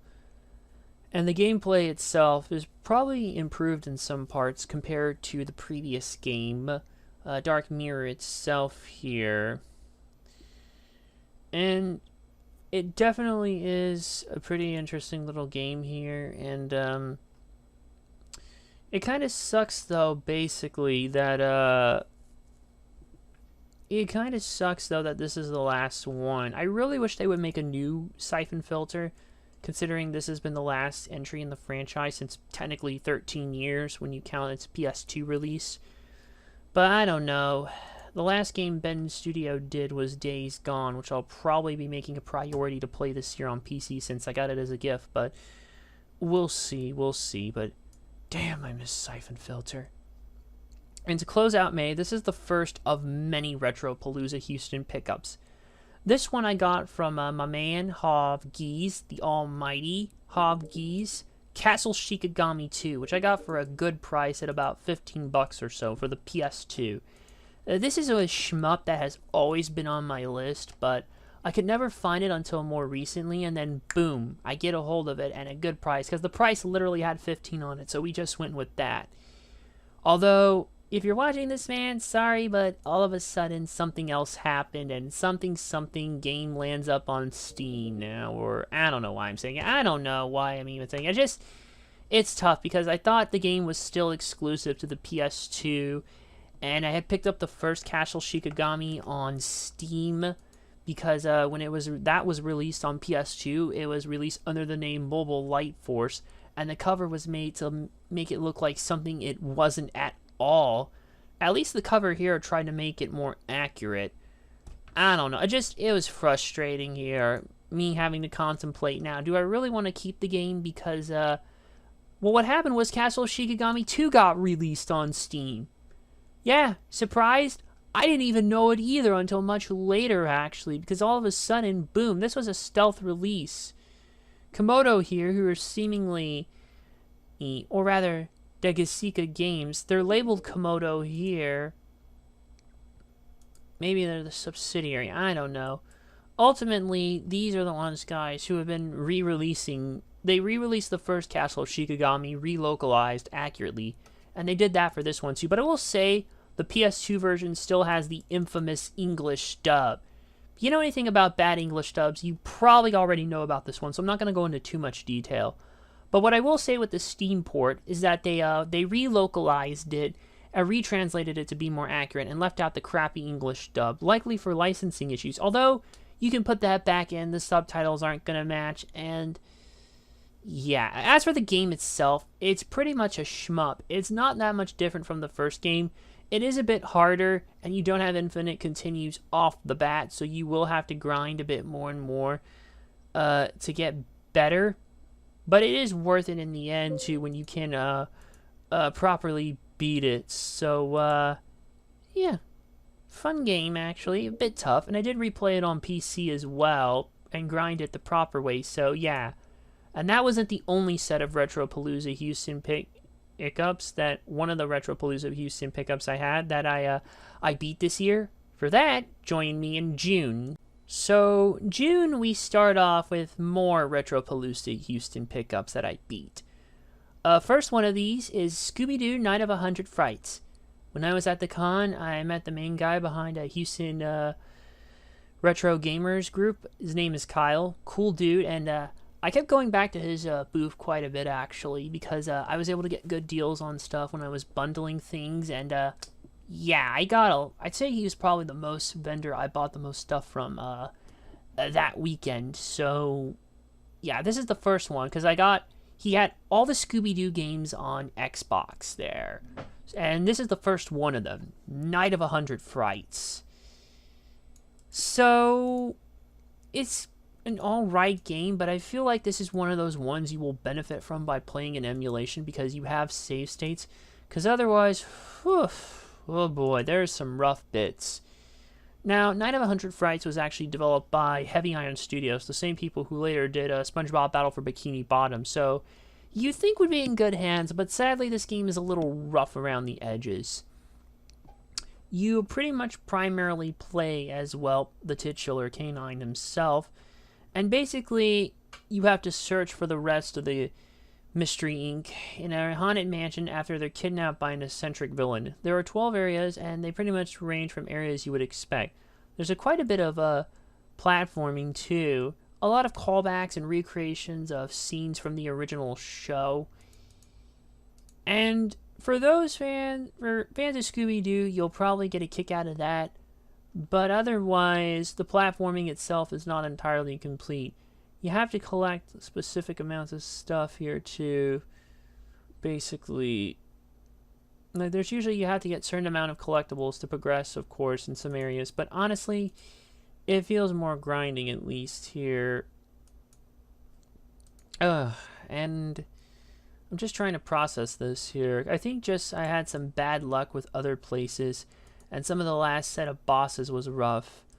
What's also pretty annoying, too, is that you can't really play this game on a 360. Well, technically you can, but it locks up at the final boss, meaning the game is pretty much unbeatable. So I had to play it on my original Xbox instead. The other two are just flat out not compatible on the 360 here.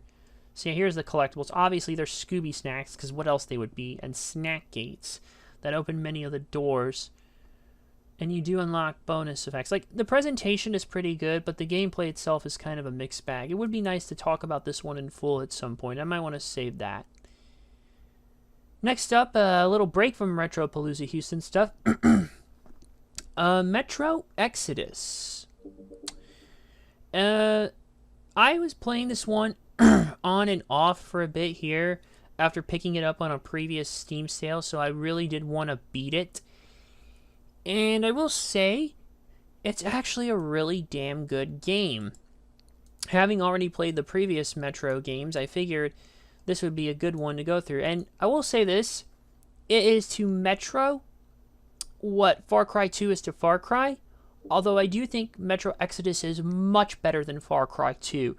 It feels more polished, not as hectic, and more morality that actually makes sense here. And it's such a gorgeous game too, even though it takes place in a very gritty apocalyptic setting. Although the desert setting does help break that up a little bit, the monotony of it. It's still a pretty damn gorgeous game too, and yeah, and now that I have a ray tracing capable system, I do want to play the enhanced edition at some point, so I'll see about that in my spare time. We'll see. Back to Retropalooza Houston grind. The second of the Scooby-Doo games I got, Scooby-Doo Mystery Mayhem. And honestly, between this and Night of 100 Frights, I can't decide what was more frustrating. Mystery Mayhem, basically, Scooby and the gang here see that someone has released thousands of real ghosts from a book called The Tome of Doom. And so you have to solve mysteries and put the monsters back into it. This one is less open-ended than the previous game, definitely, but it's just as frustrating in some parts as well. You pretty much also, in addition to playing a Scooby, you can now play a Shaggy, and you've got about 5 levels here, basically, instead of one big open area, giant area. You can tell that this one is more linear, like I said, than Night of 100 Fridays, because that really leans into the Battle for Bikini Bottom sort of style that we would see in that game. But this is just your more average linear kind of ordeal. You'll find clues, of course. You'll have to use their abilities to solve puzzles, like getting under narrow spaces, and you can only play as one character in some of the levels, and then eventually use the tome to eventually defeat them. Although the book has no effect on human enemies or alligators, which you can only avoid. The tome itself is pretty helpful, and you can charge up to use magical wisps, collect along the way when the tome is low on magic, and just looking at all this. And the cool meter is basically your health meter. But in a way, it's still kind of some of the platforming, it does not feel as smooth as the previous game. In fact, I think actually it kind of got worse in some aspects and more frustrating. There is some bad I think there's even just, I can't remember if it was this or the other game. I think it was this one where the camera goes into this 2.5D kind of ordeal, but you just can't quite get where you need to go. This one was actually done by Artificial Minded Movement, who later became Behavior Interactive. And did they do the follow-up game to this? I can't remember. Oh, they did actually, but we'll save that for later. Yeah, Mystery Mayhem is probably the worst one out of the bunch of the Scooby-Doo Xbox games. Next up is Metal Wolf Chaos. I already did a review of this game for July 4th, so I suggest you go watch my review, but basically this game has a bit of a learning curve, but once you get it down, it is actually very fun, and I may rebuy this game on GOG and stream it there, because why the hell not? Next up is WrestleMania X8, another Retropalooza Houston pickup, picked up from Game Guys, who were there with loads of GameCube games for sale, like almost every GameCube game you could think of. Even some very rare ones like Cubophore. But those were out of my budget. But this was not out of my budget, and I got it for a good price, so yeah. I'm trying to collect WWE GameCube games. I have this, and I also got Day of Reckoning from a different seller. But let's focus on, but I haven't played that yet, so we'll focus on this.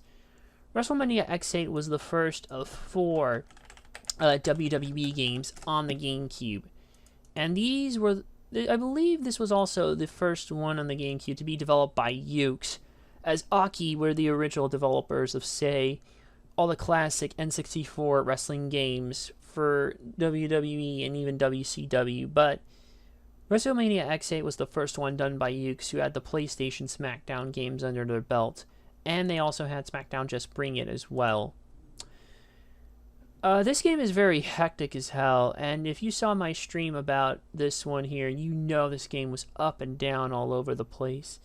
I know wrestling games can get hectic, but the controls definitely take some time to get used to if you've primarily only played the PS2 SmackDown games.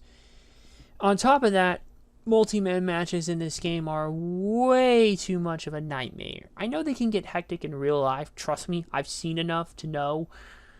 But holy shit, like when you're playing with the computer, it's even more frustrating because you could never get a good grasp. Triple threat pinfalls are always broken up.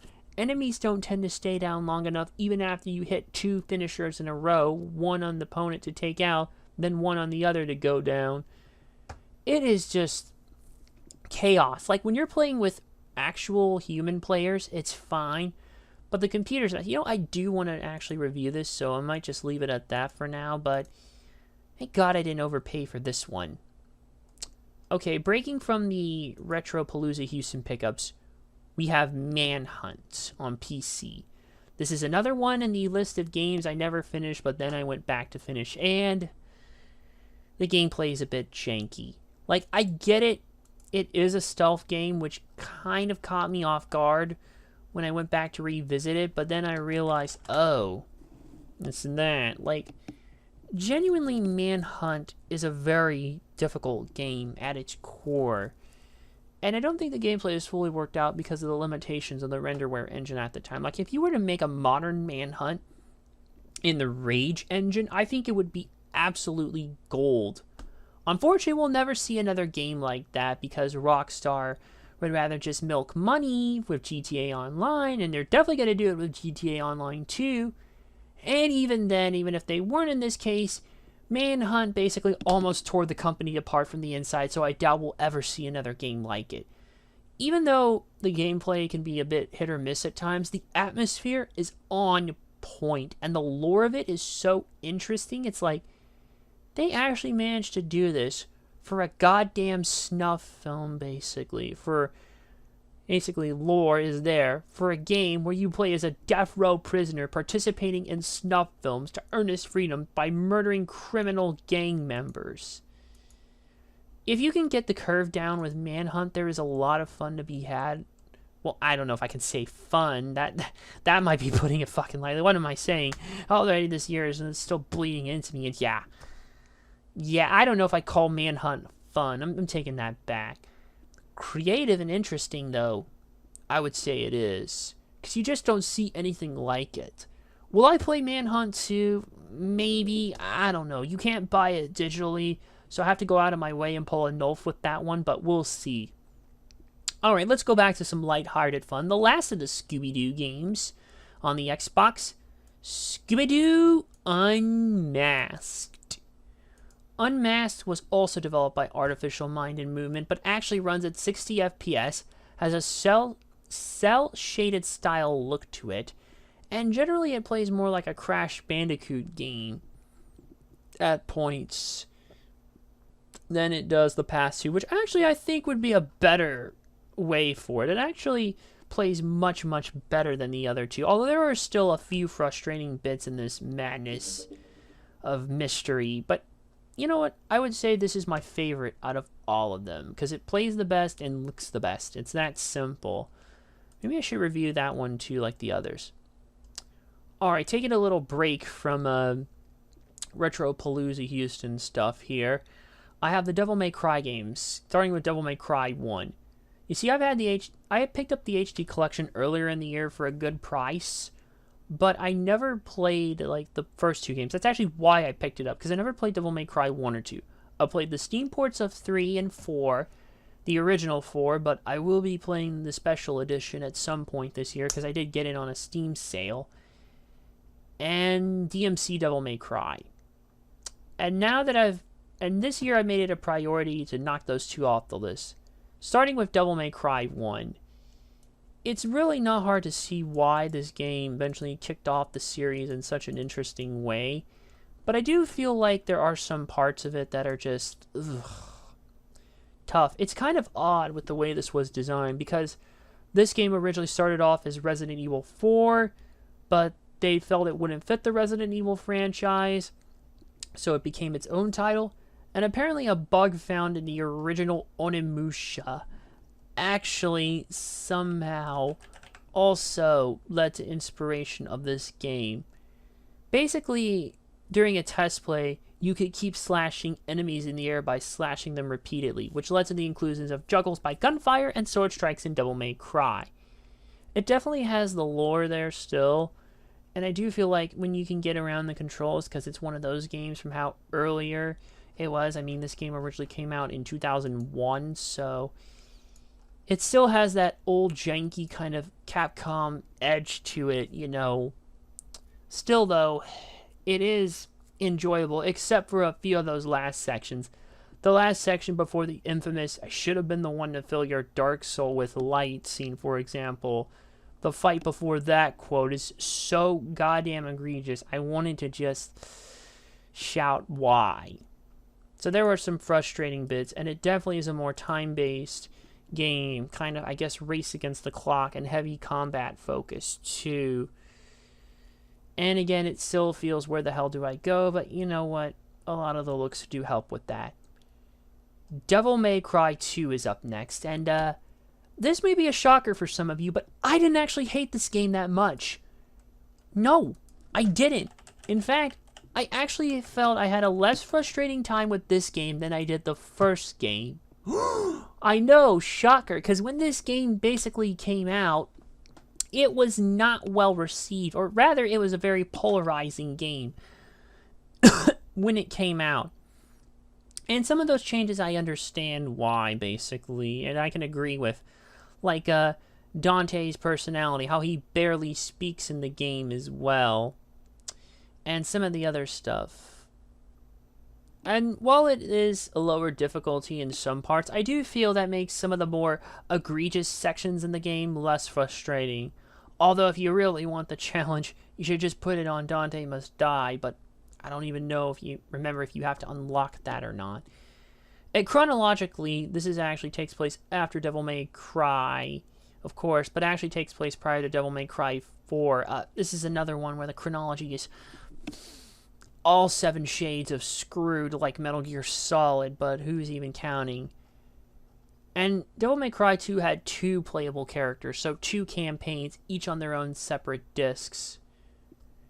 To be fair, I do feel like it definitely is a bit easier. It's probably the easiest game in the entire franchise, and that may hurt it a little bit. But I did actually have a good time with this one. I'm shocked as well, and I didn't hate it as much as everyone says I should. I know. Alright, we got a couple more games here. This is the last of the Retropalooza Houston pickups for the month of June. Another one from Kyle's table. And this is actually the first thing I bought when I was at Retropalooza Houston. And I got this for 20 bucks. And I'm so glad I did. It's the Nightmare Before Christmas Oogie's Revenge. Now, I already did a pretty damn in-depth of this review of this game, but to recap, basically, the style and presentation are on point, but the actual gameplay, it does take a lot of the good and elements of both Devil May Cry 1 and 2, it also takes a lot of those games' cons, and by and large, you have a mismatch of a game that's technically supposed to appeal to younger people, but it's also more confusing in some parts as well, and it definitely feels more like a Castlevania Lament of Innocence at times than it does Devil May Cry, but I guess maybe that was to help differentiate it from the other games. If you're a Nightmare Before Christmas fan, play it. Otherwise, just play something else. And the last game in general for the month, we ending on a PC game, Angry Video Game Nerd 2 Assimilation. I always struggled with this one too, like I did with the first game, so I was unable to come back to it basically, but eventually I got off my ass and I actually did beat it basically, so, and it only ended up taking me like 3 hours, so I can't really get too frustrated, whereas the original game was like goddamn 10 hours. I will say, I do feel like that's probably because they did a lot of stuff that helped differentiate it from the first game and maybe helped make some things a little bit easier for first-timers here, although I think if you would have played the previous game, you definitely would be playing this one. Not sure why you'd be playing 2 before 1 unless there's no chronological reasons, whatever. Assimilation 2, I think, definitely is a better game than the first one. There's a lot more cooler elements in the platforming that help make it easier. A lot of other cooler weapons. But a lot of the platforming stuff can get very, very damn frustrating in parts, too. So you better brace yourself. You're going to be swearing a storm like the nerd himself.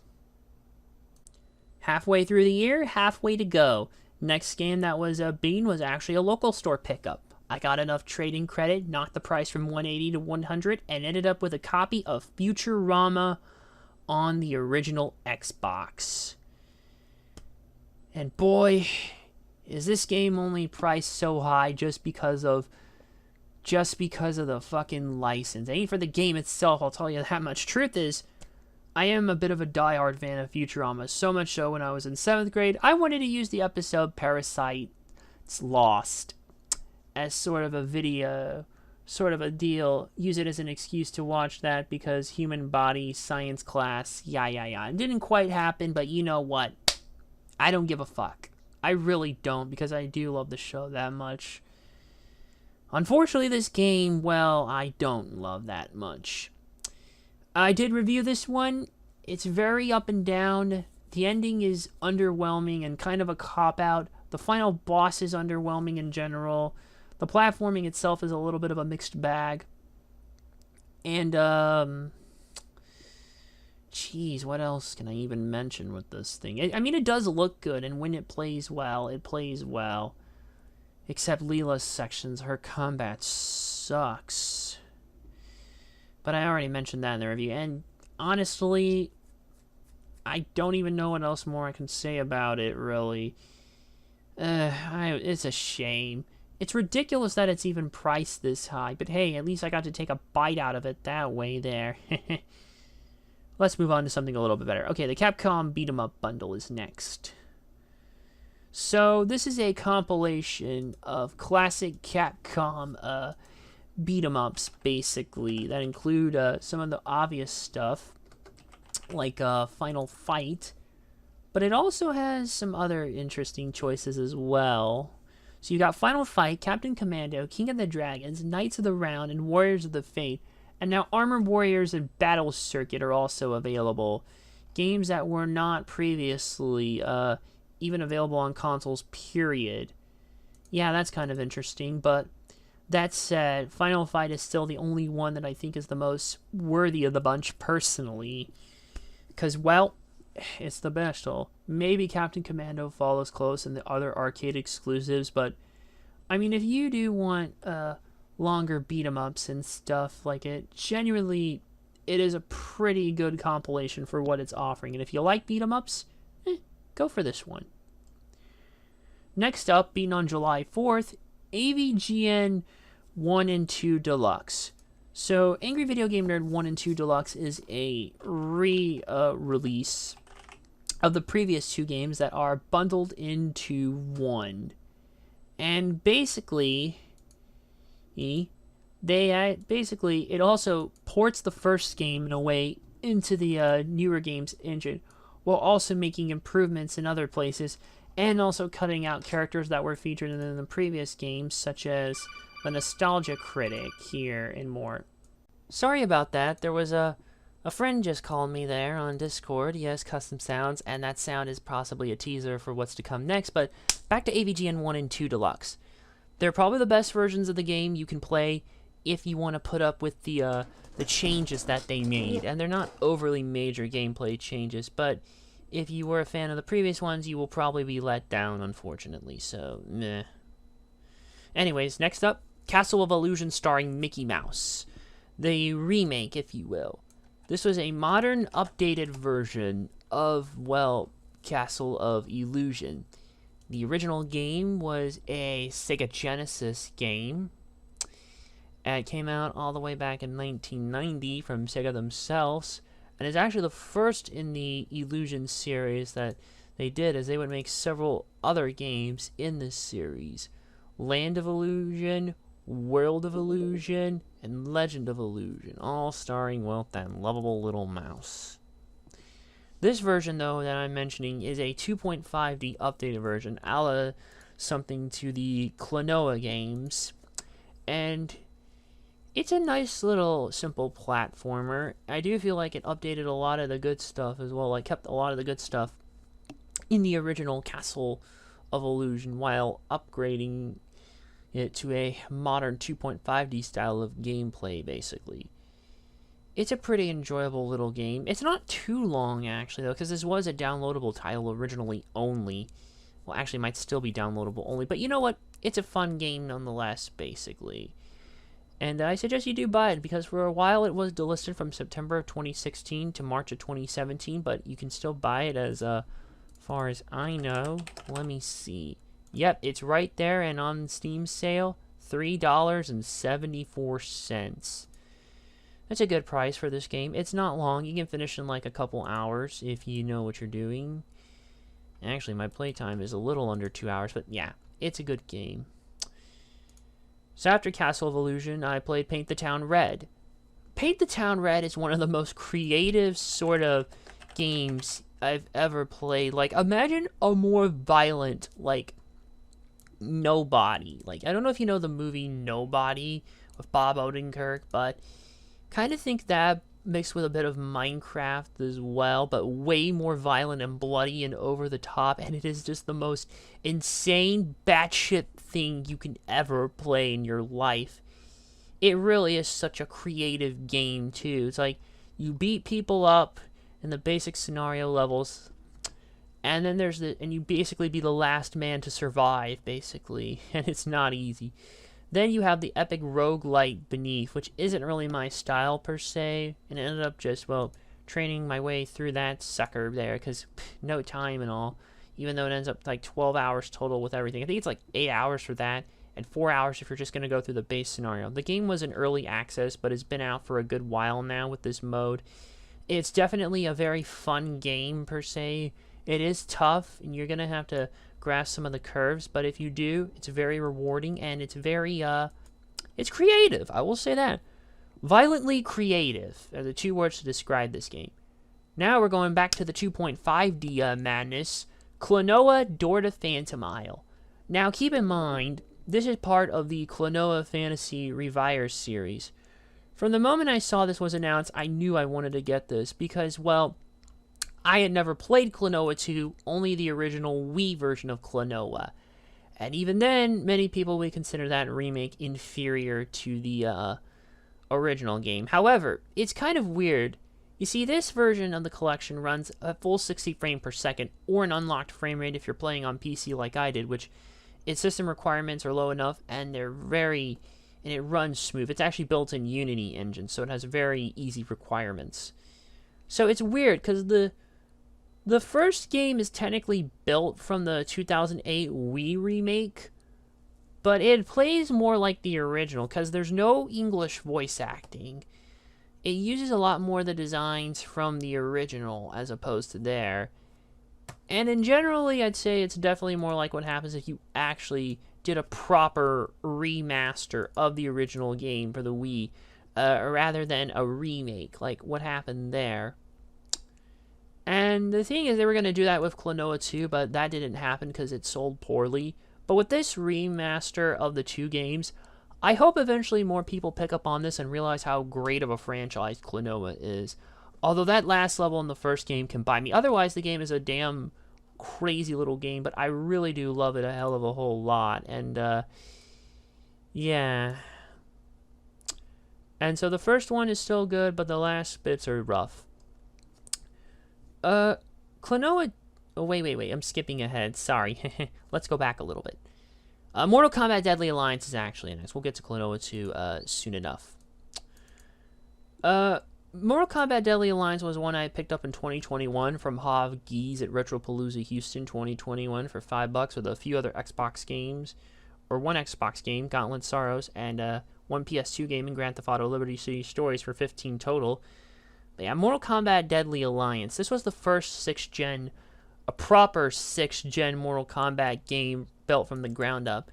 No MK Gold. I like you, but you're just an upgraded Mortal Kombat 4.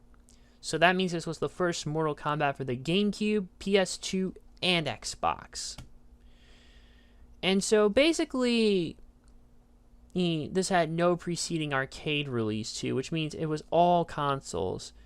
The story focuses on an alliance between Quan Chi and Shang Tsung and their schemes to revive an ancient army to conquer Outworld and Earthrealm.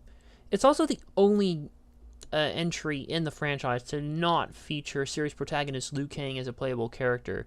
And it was also the first game in the canon series to not have the involvement co-creator John Tobias, as he left midway 1999 to pursue other interests. That said, this is still a pretty good game. A lot of the designs of the characters are pretty damn good and are still better than a lot of the modern Mortal Kombat games. On top of that, actually, a lot of the effects were cool as well. But unfortunately, the Conquest mode is not all that. It's not a proper story mode like, say, Deception here, or even the later MK games like MK9, 10, and 11. Instead, it's more of a tutorial for you, basically, to complete combos, basically. The missions are just you completing combos, basically. And then eventually you can defeat opponents after the combos. Do you remember what I said with Injustice 2 about how NetherRealm games are known for having you pull off crazy combos? Well, you better bet your fucking life that you can pull these off here, because you have to do that for some of these. And some of these combos get downright evil. Try doing it with a busted controller. Oh my goodness. It is the most crazy, insane thing in the world to do.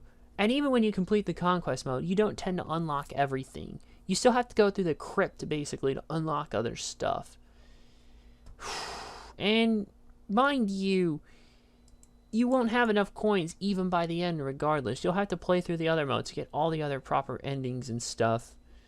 Regardless, I do really like this game still and think it's a solid entry.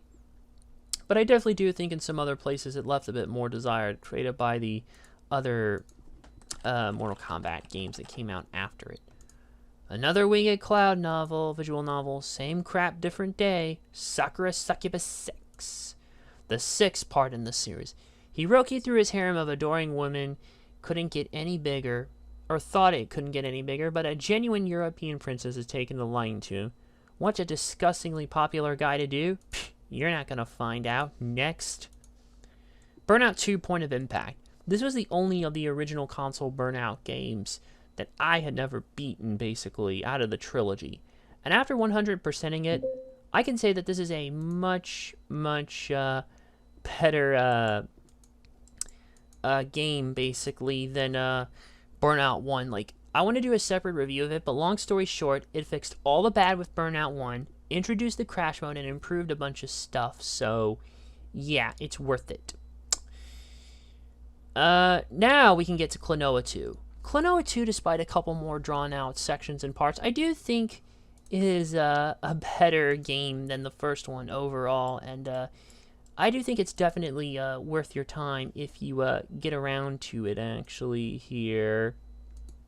If you do. Like, it looks better, plays better, and it still has more better music and stuff, and a couple bonus sections, like some hoverboard sections, too. Add another one to the list of games I never beat previously, but all of a sudden had an urge to. Burnout Paradise. It's open world Burnout. It's fun. I still really enjoy it, but I think it's like my 3rd favorite Burnout game of the bunch, behind, you know what, I'm going to save that for when I review the Burnout games separately, but play Paradise if you want open world Burnout. Now, I don't normally talk about replays very often. I don't talk about game replays often when I do this sort of thing, but there's one replay I wanted to talk about, basically, and that is Cuphead. See, when I first played this game, I played it like crap. Basically, I was more into the actual lore and the other stuff than the actual gameplay itself. And considering I was more used to running guns like Metal Slug, I didn't gel with Cuphead at first, so I brute forced through a training way without parrying and played it like crap. However, with the release of the upcoming DLC that came out, the Delicious Last Course, I felt an urge to actually go back and give this game its proper play over.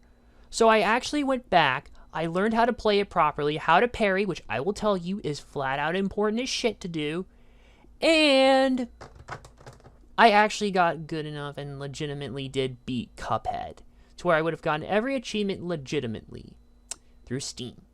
And holy shit, that was more rewarding. It was definitely frustrating and not easy in some parts and made me want to break my foot off in someone's ass or get Rain Brady to choke a cup. But for the most part, when you master Cuphead, it's actually damn good. The thing is, a lot of the bosses each have different strategies to themselves. And I want to do a Twitch-style stream, like a Bootsy Beat style thing, where I go over the strategies I use to help me beat it. And then basically say, hey, these are my strategies, they might help you. I will probably buy it on GOG again and play it through, because now I have a stronger appreciation for Cuphead. I love it. Oh boy. Anyways, now we get to do Crisis. Yes, the old benchmark tool. Can it run Crisis? What a common question, might I add, basically. Oh man, oh man, oh man, oh man. You know what? I think this game is really just more of an overglorified tech demo. Even when it comes to actual first-person shooter standards, while I do appreciate a lot of the open-endedness, it still has the overly difficultness of Far Cry 1. No surprise, it was made by Crytek. And on top of that, I don't think, like, the story isn't too grasping. I do feel some sections get drawn out in parts. And by and large, I feel like in the grand scheme of first-person shooters on PC, when you compare it to, say, the Half-Life games or the No One Lives Forever games, I really don't think it compares. It's not a bad game by any means necessary, but it's not one of my personal favorites. Now here's an unexpected Steam sale pickup. Asterix and Obelix XXL Remastered. Well, this game was actually, you may remember, as Asterix and Obelix Kick Buttocks. It was Hidden Gem by Metal Jesus on the PS2, but it went down in price. But all of a sudden, it's like there's this modern re-release, so you don't even need to buy the older version. You can just buy this re-release. And this remaster's pretty good. It updates the graphics to look better than the original. More details, more lighting, and all that jazz. Although, in terms of actual gameplay, I do feel like this one kind of drags on in some parts. Like, early on, it's paced well enough, but then the pacing starts to slow down because the game gets more difficult later on with all the collectibles and other stuff. And some of the other bosses are ridiculous in parts, too, and it's definitely not a bad platformer, but I'm not in any hurry to buy the sequels, I'll say that much. And to close out July, heavy freaking rained.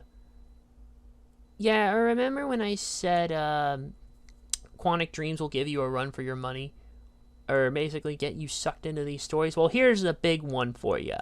Heavy Rain. Now, this game basically here is basically heavily inspired by the movie 7. It's basically a murder mystery in the guise of an adventure game. There are 4 protagonists involved with the mystery of the Origami Killer, a serial murderer who uses extended periods of rainfall to drown his victims. The rainfall, pretty much a reference to 7.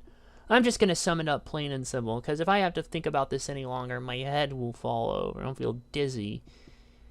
If you like the movie 7, you're probably going to enjoy this game. It's very similar to tone in that regards, too. And a lot of the issues that were fixed in Fahrenheit Indigo Prophecy have been fixed in this game, too. Making it well more rounded, in my opinion. Way, way better in that regards. And quite frankly, I actually did get a big kick out of this game because I really do love the movie 7. Anyway, that's going to do it for July. And the last real month of the summer, August, has now commenced upon us. We start with Crisis Warhead. This game is a simple expansion pack of the first Crisis, and it puts you, well, in a different position of a, well, different player character. In the case of Warhead, basically, you play as, well, British SAS Sergeant Michael Psycho Sykes, basically, and what's going on with him, while, what's his name? I forget the protagonist of the first one. He's not exactly a memorable one. But, Nomad, yeah. While Nomad is doing his ordeal, by and large, it's much of the same as the first Crisis game. The only difference is that it is, well, it's a shorter game, basically, than its predecessor, because, well, obviously it's an expansion pack, and it's only like 3 hours. In fact, I beat it in my straight one and only stream for the game, so, yeah, fine, though, for what it is. Oh boy, next up is a big one. Metal Gear Solid 3, Subsistence. You see, I had been meaning to go and finish. Since I had already beaten the last 2 Metal Gear Solid games, I figured it was only fair to go back and beat the next 2 in the Legacy Collection. And we start with Metal Gear Solid 3 Subsistence. Well, chronologically, this is actually the first game in the franchise, because it takes place in 1964. However, this game didn't come out until 2004, basically, and of course has been re-released several times over. By and large, I'm going to say it straight up, this is probably the best out of the original lineage of games, like from at least the PS2 era, or at least from the first 3 games. I feel like this is the best one of the bunch. This is when the gameplay was finally perfected, especially if you play Subsistence, where you actually have the third-person camera, so, you know, it's not just crazy blind aiming, shoulder down, top down, over the sort of top-down-ish GTA kind of view, old school, but nah, you get the full perspective here. The story is the strongest, basically, of these games, pretty much, as it's pretty much the starting domino for what would eventually be set up in all the later games. And by and large, it's pretty damn good, rewarding stealth game. And actually beating this one legitimately with only the help of, say, save states, because I played it in an emulator, I have to say this game was absolutely worth it. Abso-friggin-lutely worth it, too. And I love that theme song, too. Yeah, play Metal Gear Solid 3 Subsistence. That is all. Tony Hawk's Pro Skater 1 and 2 is up next. As I said in the review, I got this one for free through PlayStation Plus, because otherwise I wouldn't have played it. But having finally sat down and played the game, yeah, my review still stands at the perfect 5 out of 5 I gave it. This game pretty much took the best aspects of the original set of games, especially at least up to, say, the underground stuff, while translating that into the older maps with more modern-looking graphics and stuff, most of the original soundtrack, a whole host of new other features to increase replayability, and it's just a fucking great game. Like, honestly, I love this game. And if I can get a physical copy on PS4, or hell, if someone in Activision finally decides to put the fucker on Steam, I'll buy it, okay? Like, that really irked me, it being an Epic Games Store exclusive, which it still is as of writing. I don't understand. I don't understand, and I don't think I want to. Alright, finally finishing off the Metal Gear madness for August, at least in the storyline of Solid Snake. Metal Gear Solid 4, Guns of the Patriots. I'm not gonna string together a long sentence of words. I'm gonna keep this simple. Metal Gear Solid 4, Guns of the Patriots is one of the most emotionally intense video games I've ever played. The highs, the lows, every crazy darn segment, every frustrating segment. For Christ's sake, even the ending battle, even though it's so simple, what it symbolizes is intense as hell, especially with the music that plays. Again, play Metal Gear Solid 4. Now we go back to PC shooters and Crysis 2. And boy, Crysis 2 was a serious letdown compared to the first. I feel like because they were developing it for consoles, in addition to PC, like at the same time, the game suffered a lot from being very consoleized, basically. More limited weapons, a more linear-ish path from the original game. And in general, it just wasn't as good. And there was very many more frustrating segments as well. The only really better thing I can say is that at least it's more optimized than the original game, so, Anyways, next up for August is Drakengard. This is one of the ones I picked up, I believe. Yeah, it was this in 2022 from the almighty Hav Geese. Once again, got it for a good price because it was missing the manual. Eventually, I made the copy complete, and I played the shit out of it. Drakengard is a very weird mix between Dynasty Warriors and what would happen if you took Ace Panzer Dragoon and made it more like Ace Combat, but still with flying dragons and all. Overall, it's basically a decent starting point for what would eventually become the Nier franchise, basically. For what would become Nier, and then Nier Automata, and Nier... Okay, that's Reincarnation, but that's a mobile game, so we don't talk about mobile. Anyways, Drakengard 1 still has some of the problems of Dynasty Warriors, but a lot of the flying dragon stuff is pretty damn fun for the most part. Yeah, I liked it.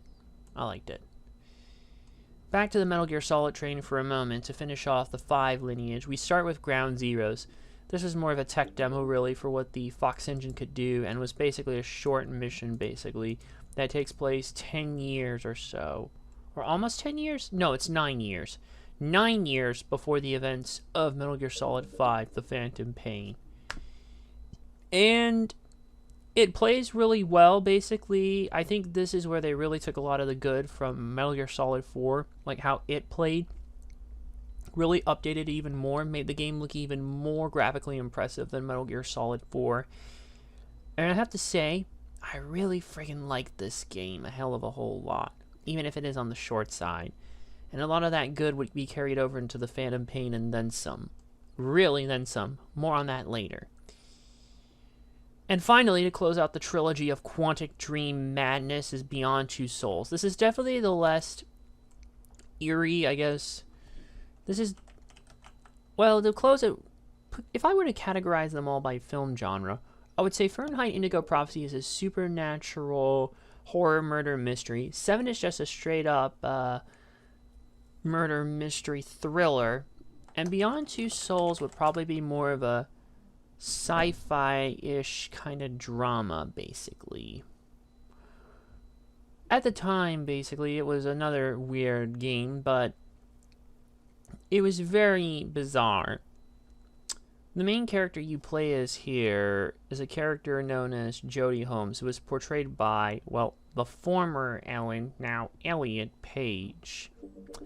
And so, Jodie basically possesses supernatural powers through her psychic link to Aiden, who is this sort of incorporeal entity, basically, who's like a soul, basically, hence the name of the game, basically. And Willem Dafoe also stars as Nathan Dawkins, who's sort of a researcher in the Department of Paranormal and Jodie's surrogate father figure. It is a very long process to develop the game, as there was actually even a lot of motion capture, as well as on-set voice acting and motion capture done by the actors themselves when they were brought in.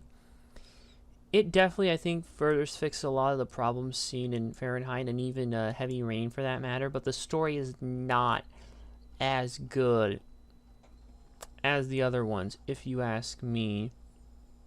And it is definitely an intense friggin' game, to say the least, basically. Again, like the others, not as much, but there's definitely some parts of it that stand out.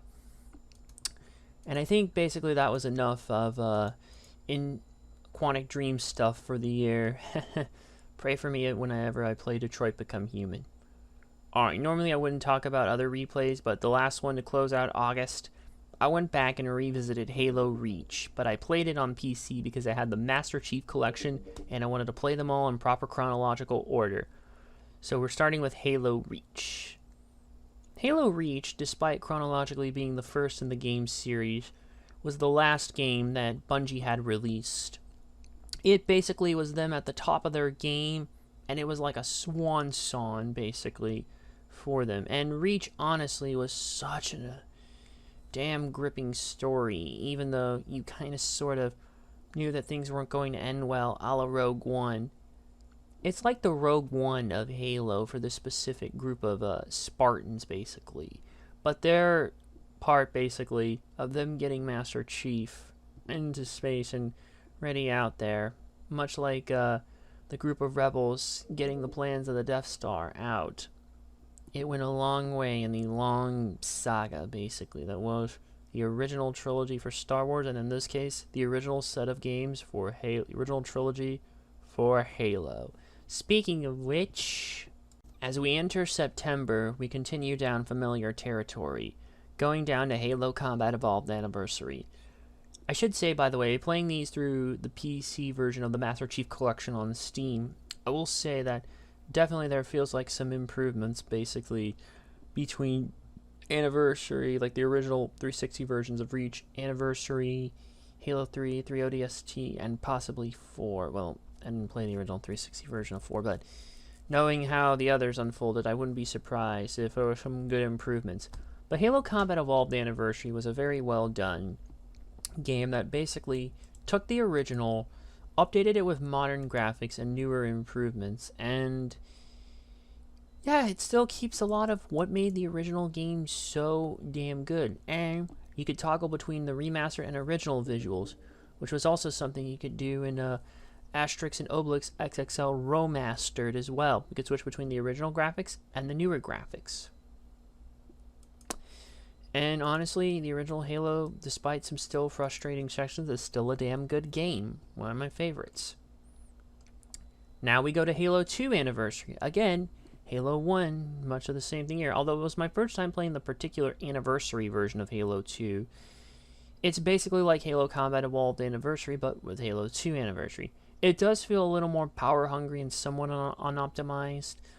But again, it still keeps a lot of the good of Halo 2.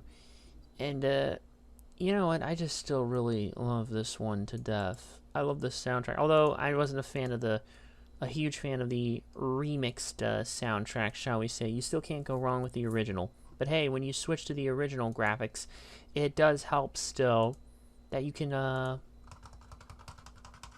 it still helps that you can basically still flip back to the original, and the soundtrack will still be there. So, yeah. Honestly, though, I have to say, Halo 2, I still really do, despite all the controversy that happened when it came out because of the way the story went and the sort of change where you play as Arbiter for parts of it, kind of like the whole Raiden ordeal in Metal Gear Solid 2. I still really like Halo 2 a hell of a whole lot. I even love it because it's still a damn memorable game, and when the good hits, it really hits. Halo 3, though, I still think is one of the pinnacles, if not the pinnacle, of the original Bungie games. I did a stream of it many years ago, and revisiting it about 5 or so years later, yeah, you know what? It still really holds up. I'm not even gonna lie. It's still my favorite. I still can get it through it in like 6 hours or so. And I have to say, you know what? It still has a strong story, even though there were some too bold choices in there. But you know what? I still really do enjoy it. And that ending section where you're with the Warthog is damn memorable, where you're just driving, escaping basically, and you jump into the ship, and yeah. You know what? I don't even need to say much more. Halo 3 speaks for itself. Halo 3 ODST is a solid expansion that is basically a sort of prequel-ish to Halo 3 proper. It takes place after the events of Halo 2. And I do have to say, actually, despite being an expansion, it's still a damn good game. A lot of the urban warfare you go through is very different from what you normally would expect in Halo. But it still creates a nice, different change of pace in scenery, and it still stands out. It has a very melancholy but memorable soundtrack. And again, it's like another Rogue One ordeal, basically, here for Halo. Only I think this is probably the better of the... Actually, I kind of think this is the better of the two compared to Reach, personally, because easier for me to get through this one, and yeah. Finally, the last of the Halo run is Halo 4 to close out the Master Chief Collection ordeal. Halo 4 is really not as good as the others, but still good enough, I suppose, for the most part. There feels like some contrivances in the story, basically, and it does feel like it probably shouldn't have even been, but, you know, Microsoft has to make their money and all. This one was really more closer to 7 hours, but I pushed on towards the end, basically, in the second part, and the cutscene really pushed it, but goddamn, we'll be damned if that ending there doesn't... It hurts the heart, you know what I mean? Especially if you've been playing since the original set of games. Yeah, I still liked it. And I did like some of the other changes in there as well, but not all of them. Blood Rain Betrayal is up next, and this was actually a warm-up because I ended up buying Fresh Bites on a sale because I wanted to play it for the horror-themed month. And so, I ended up getting the original with it because they bundle it in there for whatever reason. And so I thought I'd play it as a warm-up. Blood Rain Betrayal is what happens when you make a Symphony of the Night-like ordeal, basically, for Blood Rain, except much shorter. You gotta keep in mind, this game was also another download-only title originally. Much like Castle of Illusion. And, I don't know, I feel like since Limited Run had announced this at their show, there's probably a physical. Yeah, there was, because Limited Run Games did a physical of the remaster, but yeah. But Blood Rain Betrayal definitely does have some lackluster stuff compared to the remaster version, and there's definitely frustrating parts in some bits too. And it basically boils down to, well, your patience may or may not be tested if you can't figure this shit out. So let's skip it. Or not skip it, let's just end it there and go to the next one. I'll talk more when we get to the remaster. And to close out September, I wanted to get an early start on Horror Month, so I booted up a game I haven't played in a long time, but ended up buying off a GOG. The Suffering. The Suffering is one of the most messed up horror games you can ever play in your lifetime. It takes place in a prison. I kid you not. You play as Torque, a prisoner on death row for allegedly murdering his ex-wife and 2 children. I say allegedly because he has no memory of committing this crime. After he arrives at Abbott State Penitentiary on Carnate Island off the coast of Maryland and is locked up, an earthquake hits the island, resulting in the prison being attacked by these supernatural threats from the island's past. After being freed, you have to fight your way to freedom while confronting your own personal demons as Torque, all while attempting to remember what really happened. Now, this game has 3 endings depending on the choices you make throughout, which feels a different version of the murder of Torque's family. And some people said that this game blend of action and horror didn't work. I actually am quite contrary to that, because I do think it actually plays pretty well for the most part, but there are a couple sections that are not that easy to understand. Going by one of my streams where I end up taking an hour more to figure out one of the parts on the last level. So that may have been the only part there, and the game was not sufficiently scary, although I do disagree as well. A lot of the murders that were based off, a lot of the creatures you fight were based off methods of execution, like the electric chair, lethal injection, old traps, and it is downright creepy. Just thinking about it scares me. It is more action horror, the designers said that, as opposed to survival horror like the games of that era, the Resident Evil games of that era, and same thing with Silent Hill and Fatal Frame. And the morality system is actually nice as well, and I have to say, it is definitely, if you love horror games and you haven't played these, pick these up on GOG when they're on sale. I guarantee you will have one hell of a time. Sadly, with that sale basically being over, oh, would you look at that, another one. But are they on sale is the question. No. But when they do go on sale, go buy them. You can get them cheap, and they are worth it. I actually... Well, hold on. I gotta hold some of my horses there. Let's properly transition into October. Now we get to the start of horror month proper, bleeding in. I just wanted to get an early start, you know. So, picking up where we last left off once again, The Suffering Ties That Bind. This sequel basically takes Torque off the island and into the city. Unfortunately, a lot of those creatures have now attacked the mainland, basically. They're attacking the mainland in Baltimore, basically, Torque's hometown. And now, once again, we must battle, basically, the demons and confront Torque's nemesis, a mysterious criminal kingpin known as Blackmore, who is voiced by the late Michael Clark Duncan. If you have a save game from The Suffering, you can actually choose one of 3 different openings based upon the ending you received in the first game. And much like the previous game, this one also fixes a lot of this, also has a morality system and 3 different endings depending on your action throughout. While some criticize it as being too similar to the original, I do feel like that this game is more basically better than the original in some regards, as it's more easier to navigate the game world compared to the previous. You won't get stuck in any particular section for like an hour at a time.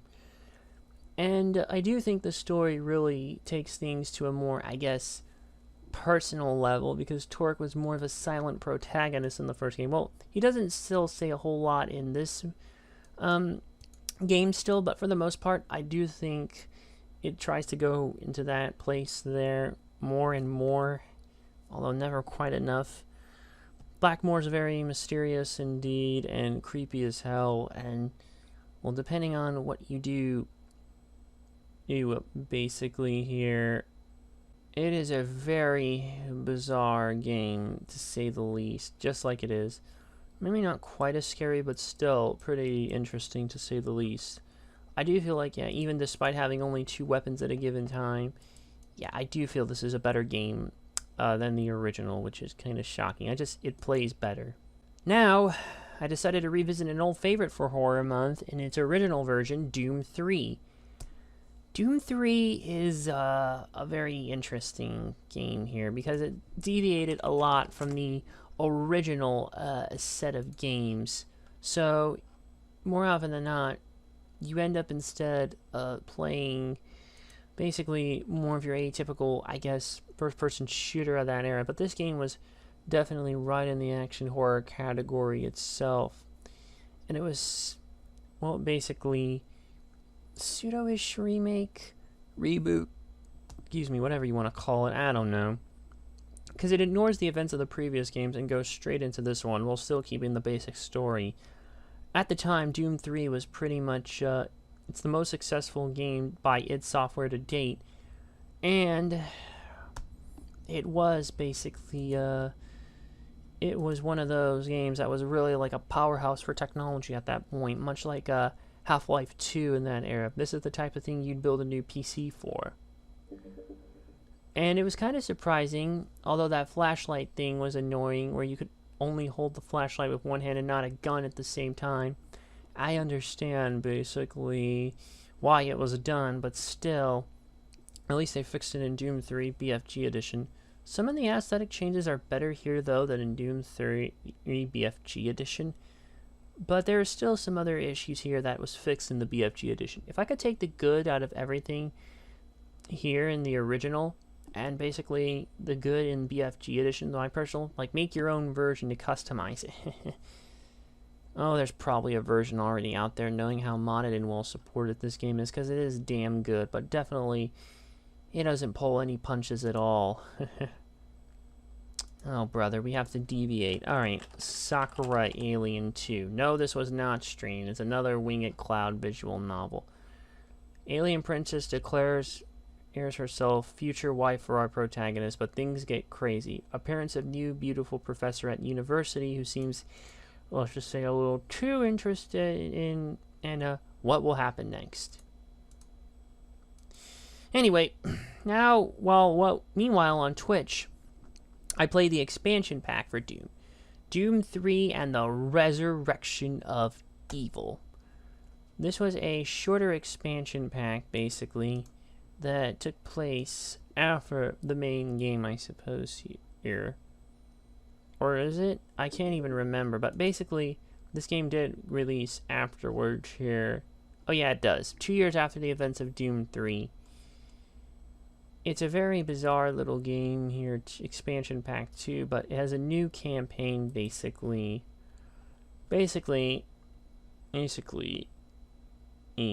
once again, you discover this hellish device, basically, that the UAC detects from one of their Martian satellites, basically.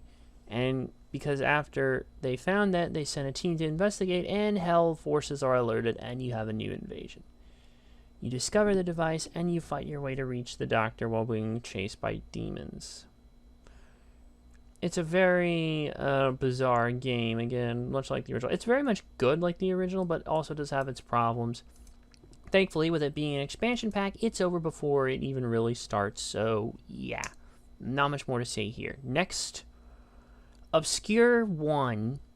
The Obscure games were, I guess, were more modern horror from the 6th gen, inspired to take a more Resident Evil, I guess, oriented direction.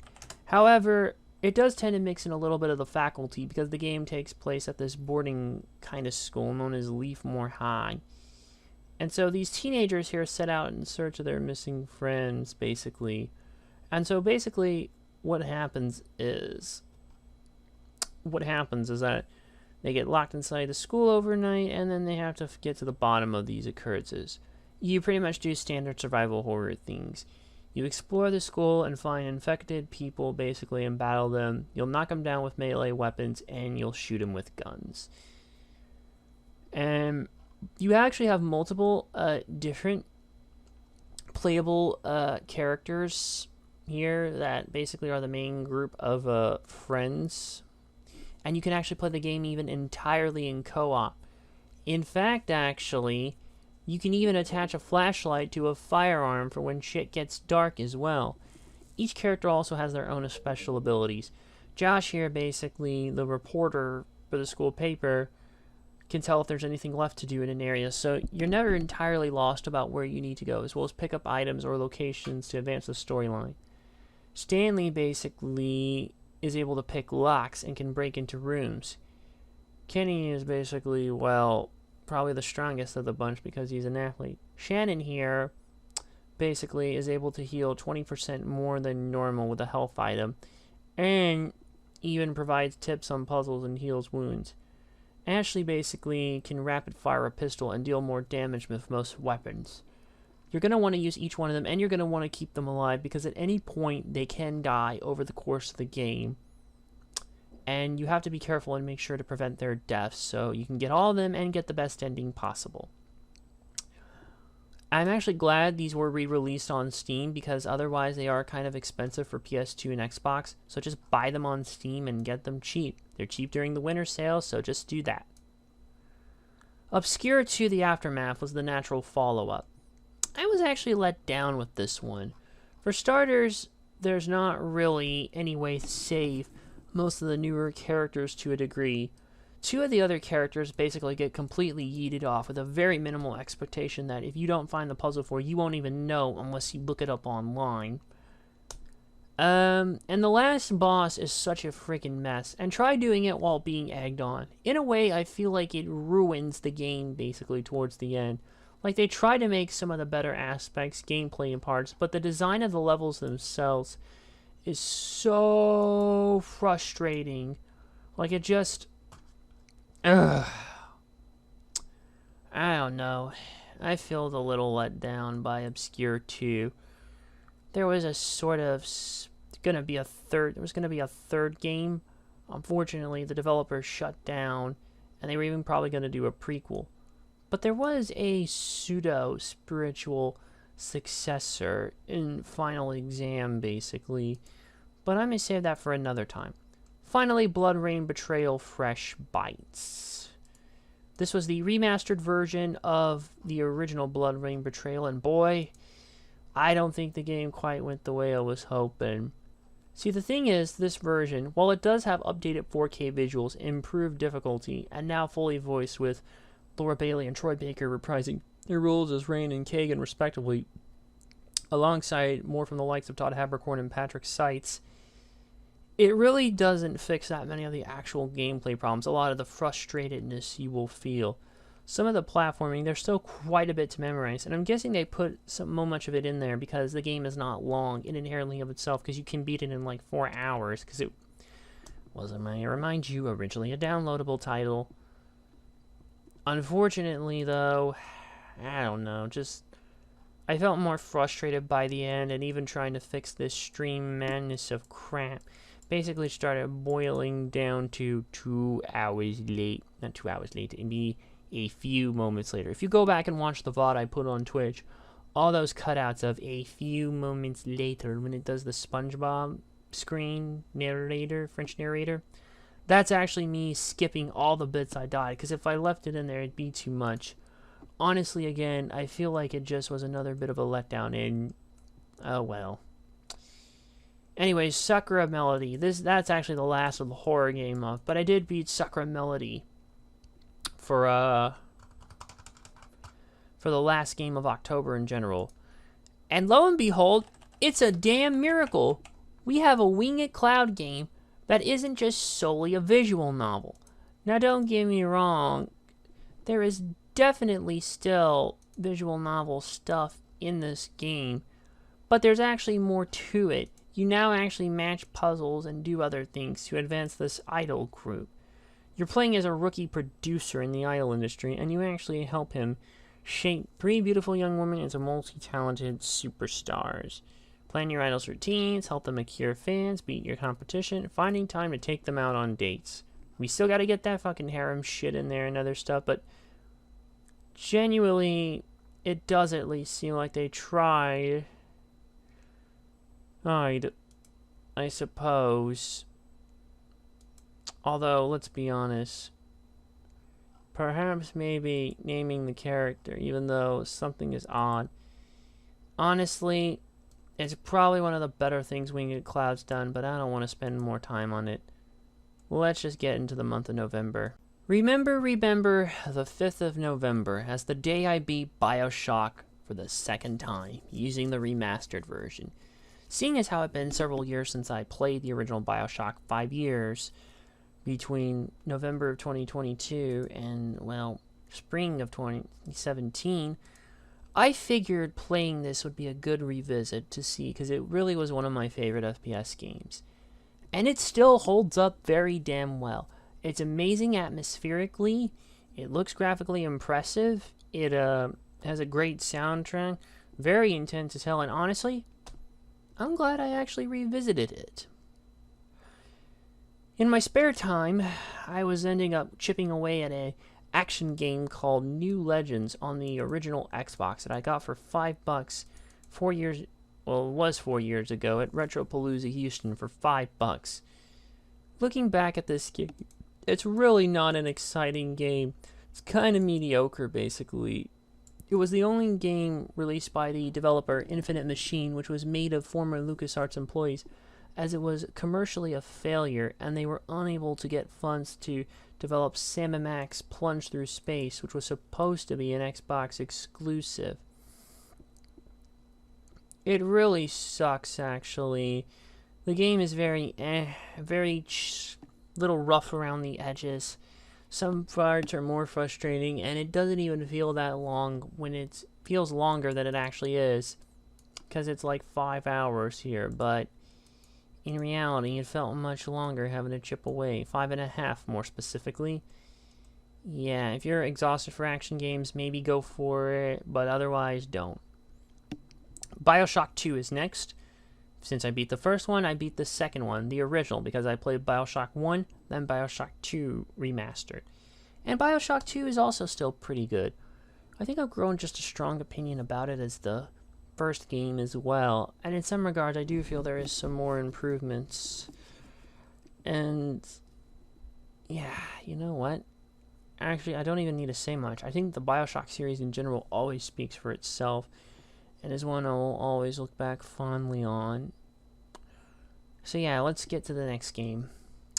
Seablade. Oh boy. This was a game I picked up from my local shop for the original Xbox. It is a shooter, third-person shooter, mechish, whatever. It looked like a shmup. It was more of a third-person mix of Ace Combat, Mech Assault with some underwater good stuff. It's very mediocre. It's literally only, I think, 5 hours long. 4 hours and 40 minutes, so a little under 5 hours. And I don't even want to spend more time on this game, because it kind of looks meh. It feels where the hell do I go in times, or what the hell do I do, and it's just, nah. And to close out November, it's a big one. This game actually took up most of my attention throughout the month of November. I think I played it just about literally every day to chip away until I could no longer theoretically do so. Metal Gear Solid 5, The Phantom Pain. Oh boy. What did they say that was like Skyrim, but with guns, basically? IGN, basically, and they said it 10 out of 10. No, it's not IGN. Memorable quote by Adam Kovic of Machinima, comparing Far Cry 3 with the Elder Scrolls V Skyrim. Yeah, I'm gonna be honest. I don't really see that much. If between the two. If anything, this game is Skyrim with guns. Like, seriously. Like, how else are you going to describe it? I mean, this game is just the most intense shit ever. Like, it's very open world compared to the past Metal Gear games. And it is the Skyrim of Metal Gear games, plain and simple. You can play forever. Like, seriously, you can always redo side ops, basically, without even having to worry about much stuff here. And ultimately, it's just, you can do side ops endlessly, repeating them for more money when the game will let you. Repeat other missions, hunt other bases. It's a very expansive game. Very deep. And by and large, I think it instantly shot into my top 10 most Steam gameplays, just so I could get every side op and every main mission done, with only a little bit of repeats here and there.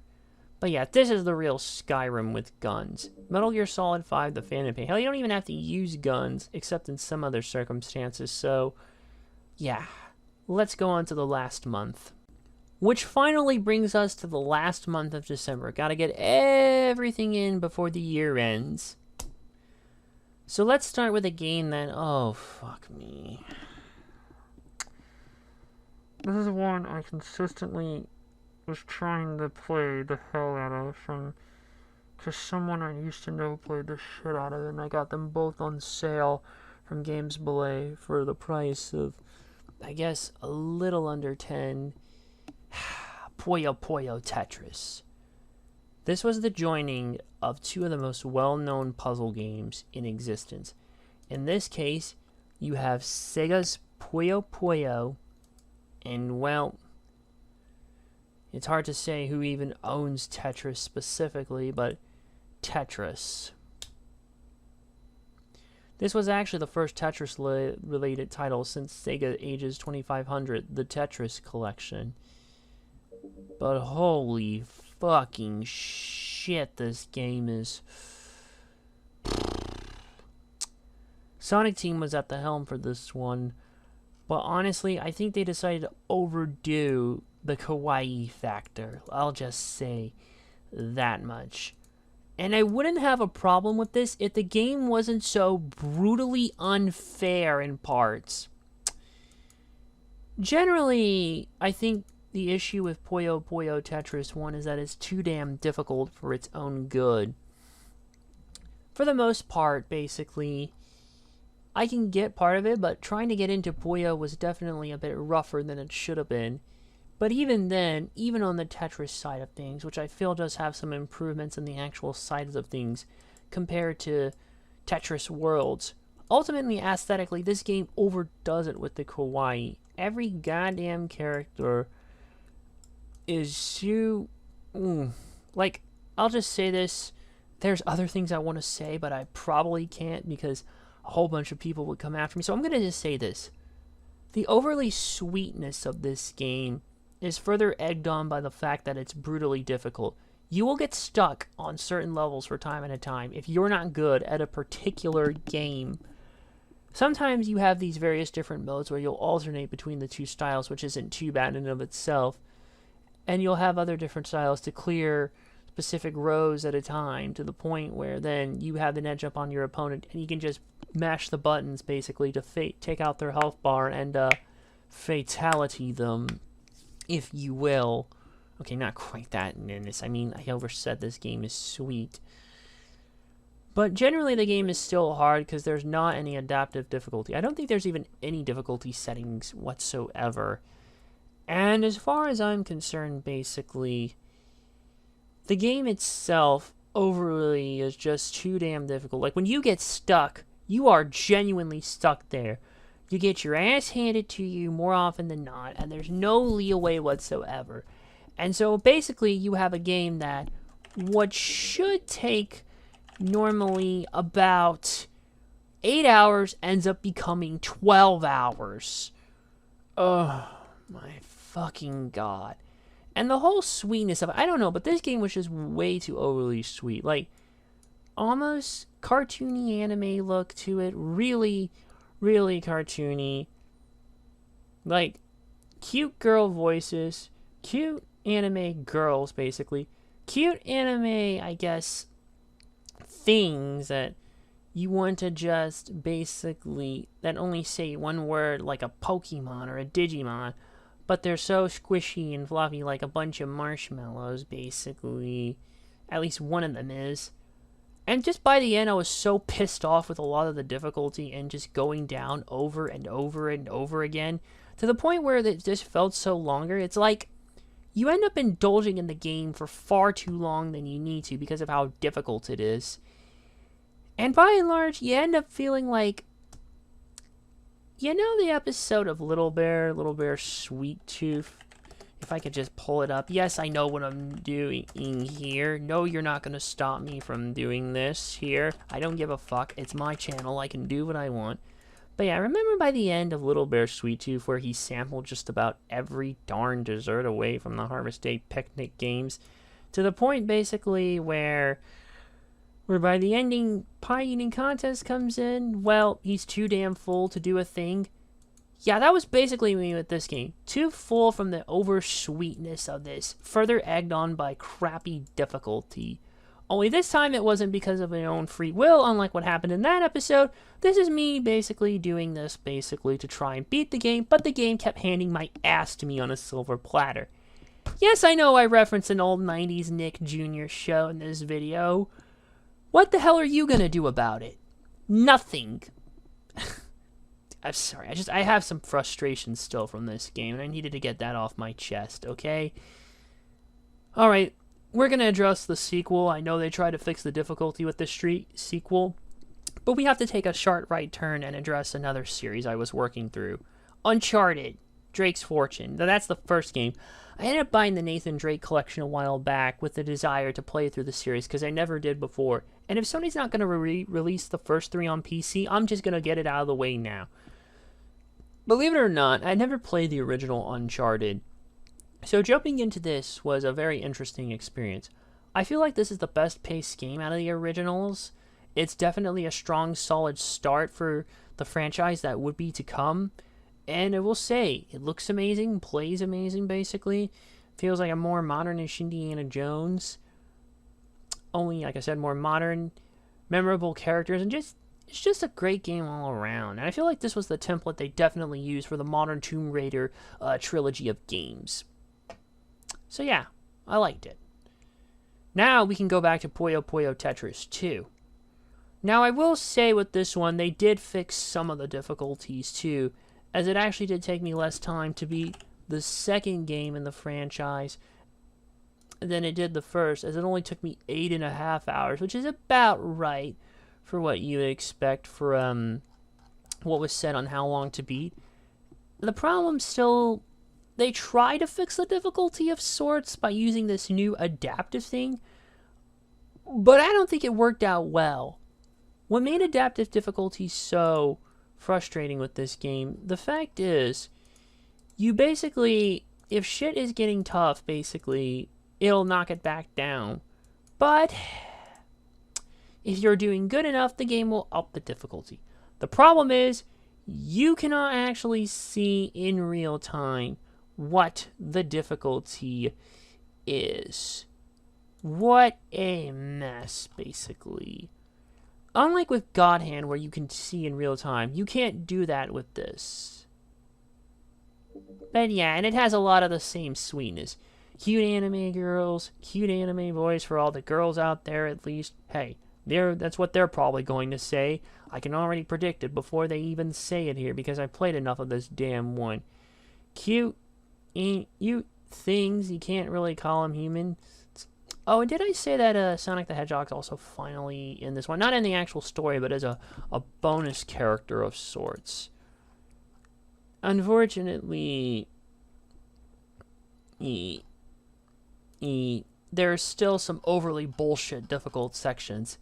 And need I mention they happen with one of the most ridiculous antagonists, in any game I've seen in Squares. This motherfucker is basically the second coming of Caleb Goldman from House of the Dead 2. The way he talks, he's so damn delusional, so set on doing this shit until the end. His master plan to take over the world or something, basically. I don't even remember. These are too damn sweet. Again, the story is too damn sweet. A lot of the same characters are. Everyone is basically neuralized back from the start. Look at this, basically. Some of them are more irritating, basically. One of them reminds me of Lucy Van Pelt from Peanuts. I can't fucking speak! I was gonna say something else. What is wrong with me? S. J and L, you won't even be able to tell who is who, basically, and it will shock you. And some of these other ones and a lot of the newer characters just fit the bill, I guess. I don't want to spend any more time on this. It's better than the first game, but honestly, I think I'm over this crap. I won't be in any hurry to buy a third one. Back on the Uncharted train, we have Uncharted 2 Among Thieves. This is the sequel that really was even better than the first for some, but I feel like the pacing in this one is very rough. Like, it feels more padded out. There's definitely more difficulty with the puzzles here, but the story is much better, too. than the first game. This is when they introduced Chloe Frazer, who is sort of a fan favorite, who was portrayed by Claudia Black of Farscape fame. And it's a very interesting game. I do feel like it does have some improvements from a gameplay standpoint, and the story is more intense too, but I do feel like it definitely feels a bit more bloated in some parts compared to the first game too. I thought the first game was well paced, but this one definitely doesn't. There's a flashback sequence that probably shouldn't have even been there in the first place, and ultimately puzzles are more difficult, so it definitely is a step up in that regard to the first game, but be warned. Now, next one. Oh boy, I got a juicy one for ya. Leisure Suit Larry Magna Cum Laude. Oh boy, the uncut and uncensored version. I picked this game up many years ago on GOG. Then when it came, I never finished it. When it came to Steam, I bought it. Only now am I going back and properly playing it. This was a very hard departure for the Leisure Suit Larry of games. The original set of games were these point-and-click adventure games. Unfortunately, this one decided to go way out off for that, basically. Also, the original games had this clever, double entendre speaking, wink wink, nudge nudge, innuendo stuff, basically. This game here, if you can't tell from the cover already, takes a completely different approach. Rather than doing the original style of humor, more subtle, this game goes balls to the walls, American Pie style of humor. Or for you older cats, Animal House. Actually, I think the better sort of comparison to make to this movie would be Old School. Or this game, comparing games to movies, would be Old School. And I'm going to say this straight up, this is the most perverted game I've ever played, but I'll be damned if this thing wasn't memorable and kind of outright hilarious. Man, there's so much shit I want to get into, but I can't even. I might want to do a giant Mudahar MGS4 style breakdown video about this game, because really, it is such a sight to behold, despite the fact that Al Lowe basically was not involved in any way, shape, or form. And when I say uncut, I mean uncut, because there is a lot of sexual humor. If you've seen movies, like I said, like Road Trip, Euro Trip, Old School, American Pie stuff, probably more American Pie too, because that's when they're actually college age, even though they don't really do so except for the opening scenes, because otherwise they're on vacation at a beach house. If you like movies like that, this game will be right up your alley. There's not much to the actual gameplay itself. It's really more of a minigame compilation. It boils down to the same 3 minigames. And by and large, if you're a fan of the older games, you're probably not going to enjoy this. But if you want some crazy early 2000s sex comedy, I guess, homage at times, or whatever the hell you want to call it, yeah. For the record, this game actually received an adults-only rating from the ESRB and had to be edited to receive a more commercial, mature rating in the US and Canada. Well, not just that, but Microsoft and Sony would not allow full frontal nudity in console games, basically. They had policies. The ESRB and them had all policies against that shit, basically. But the PC version, nope. All of it's there. Except at least in the US. But the Europe and the game was released unedited on all 3 systems, and did highlight the disclaimer that the packaging, it was uncut. And being re-released on GOG and then later Steam was kind of nice. And the game was pretty much so crazy there with this shit that it was even, both versions ended up getting refused classification and banned in Australia, because of course. So yeah, if you can't handle American Pie, or more specifically Old School, this game ain't for you. But if you can, it's kind of rewarding if you put off the gameplay. Finally, the last game to beat in the Uncharted collection, out of the entire Nathan Drake collection, Uncharted 3. Still feels a little bit more paced out than the other Uncharted game. Feel a little more bloated than Uncharted 1, but not as much as Uncharted 2. It went back to the same sort of setup that 22 chapters that the first game did. Although it definitely moves more forward pace. But I will say there were some crazy set pieces in this one, much like the other two. the plane sequence, which I'm pretty sure they recreated for the movie itself. Not exactly, almost. And then there's a point where you're roaming around the desert, basically like it's friggin' Lawrence of Arabia.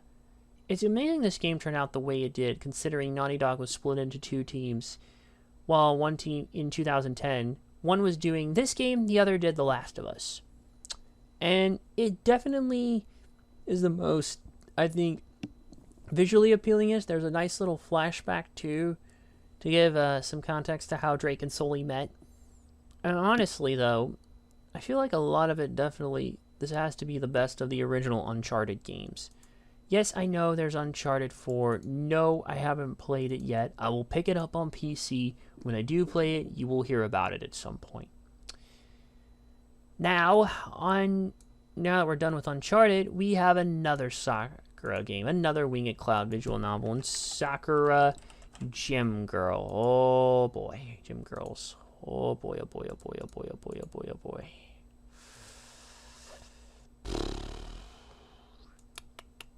You know what?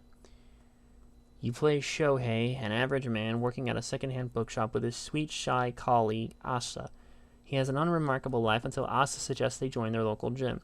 Shohei meets two attractive women, his love life begins to hook up, and something giant harem, basically. Do I even need to go any further on this? No, I don't. Continuing another Retropalooza Houston pickup I had here, and the last one I would beat for the year overall, is Dirge's Cerberus Final Fantasy VII. This game basically is more of a background game that takes place in the compilation of Final Fantasy VII side stuff, which is a meta-series basically that helps, I guess, expand the world of Final Fantasy VII. There were a handful of games, of course, in this ordeal, such as Crisis Core and Before Crisis, but that one was more of a mobile phone game that only was released in Japan. But Dirge of Cerberus was one of the major console ones, per se. Also, Advent Children was a part of this in the film side, but Dirge of Cerberus was more of a third-person shooter than your typical RPG. While it does have RPG elements, it definitely leans more into the shooter side of things. You'll primarily play as Vincent Valentine, and this game is set 3 years after the original events of the game. And in his story, he's targeted by Deep Ground, and they want to awaken Omega with the ability to destroy the planet. So Vincent, and the help of some other friends, such as Yuffie, Cloud, Tifa, Bear, and all the standard people, although the last three do play a more minor role in this game, they're basically out to, stop this awakening at last. This is a decent little shooter. It's nothing too special per se, but I suppose for Final Fantasy fans, you're going to get more out of this with the lore. It's definitely a decent little third-person shooter, though, I would say. It's not too difficult if you play on normal, but if you play on a higher difficulty, you're probably going to be yeeted a bit more, but I digress. It's a fine little game, though.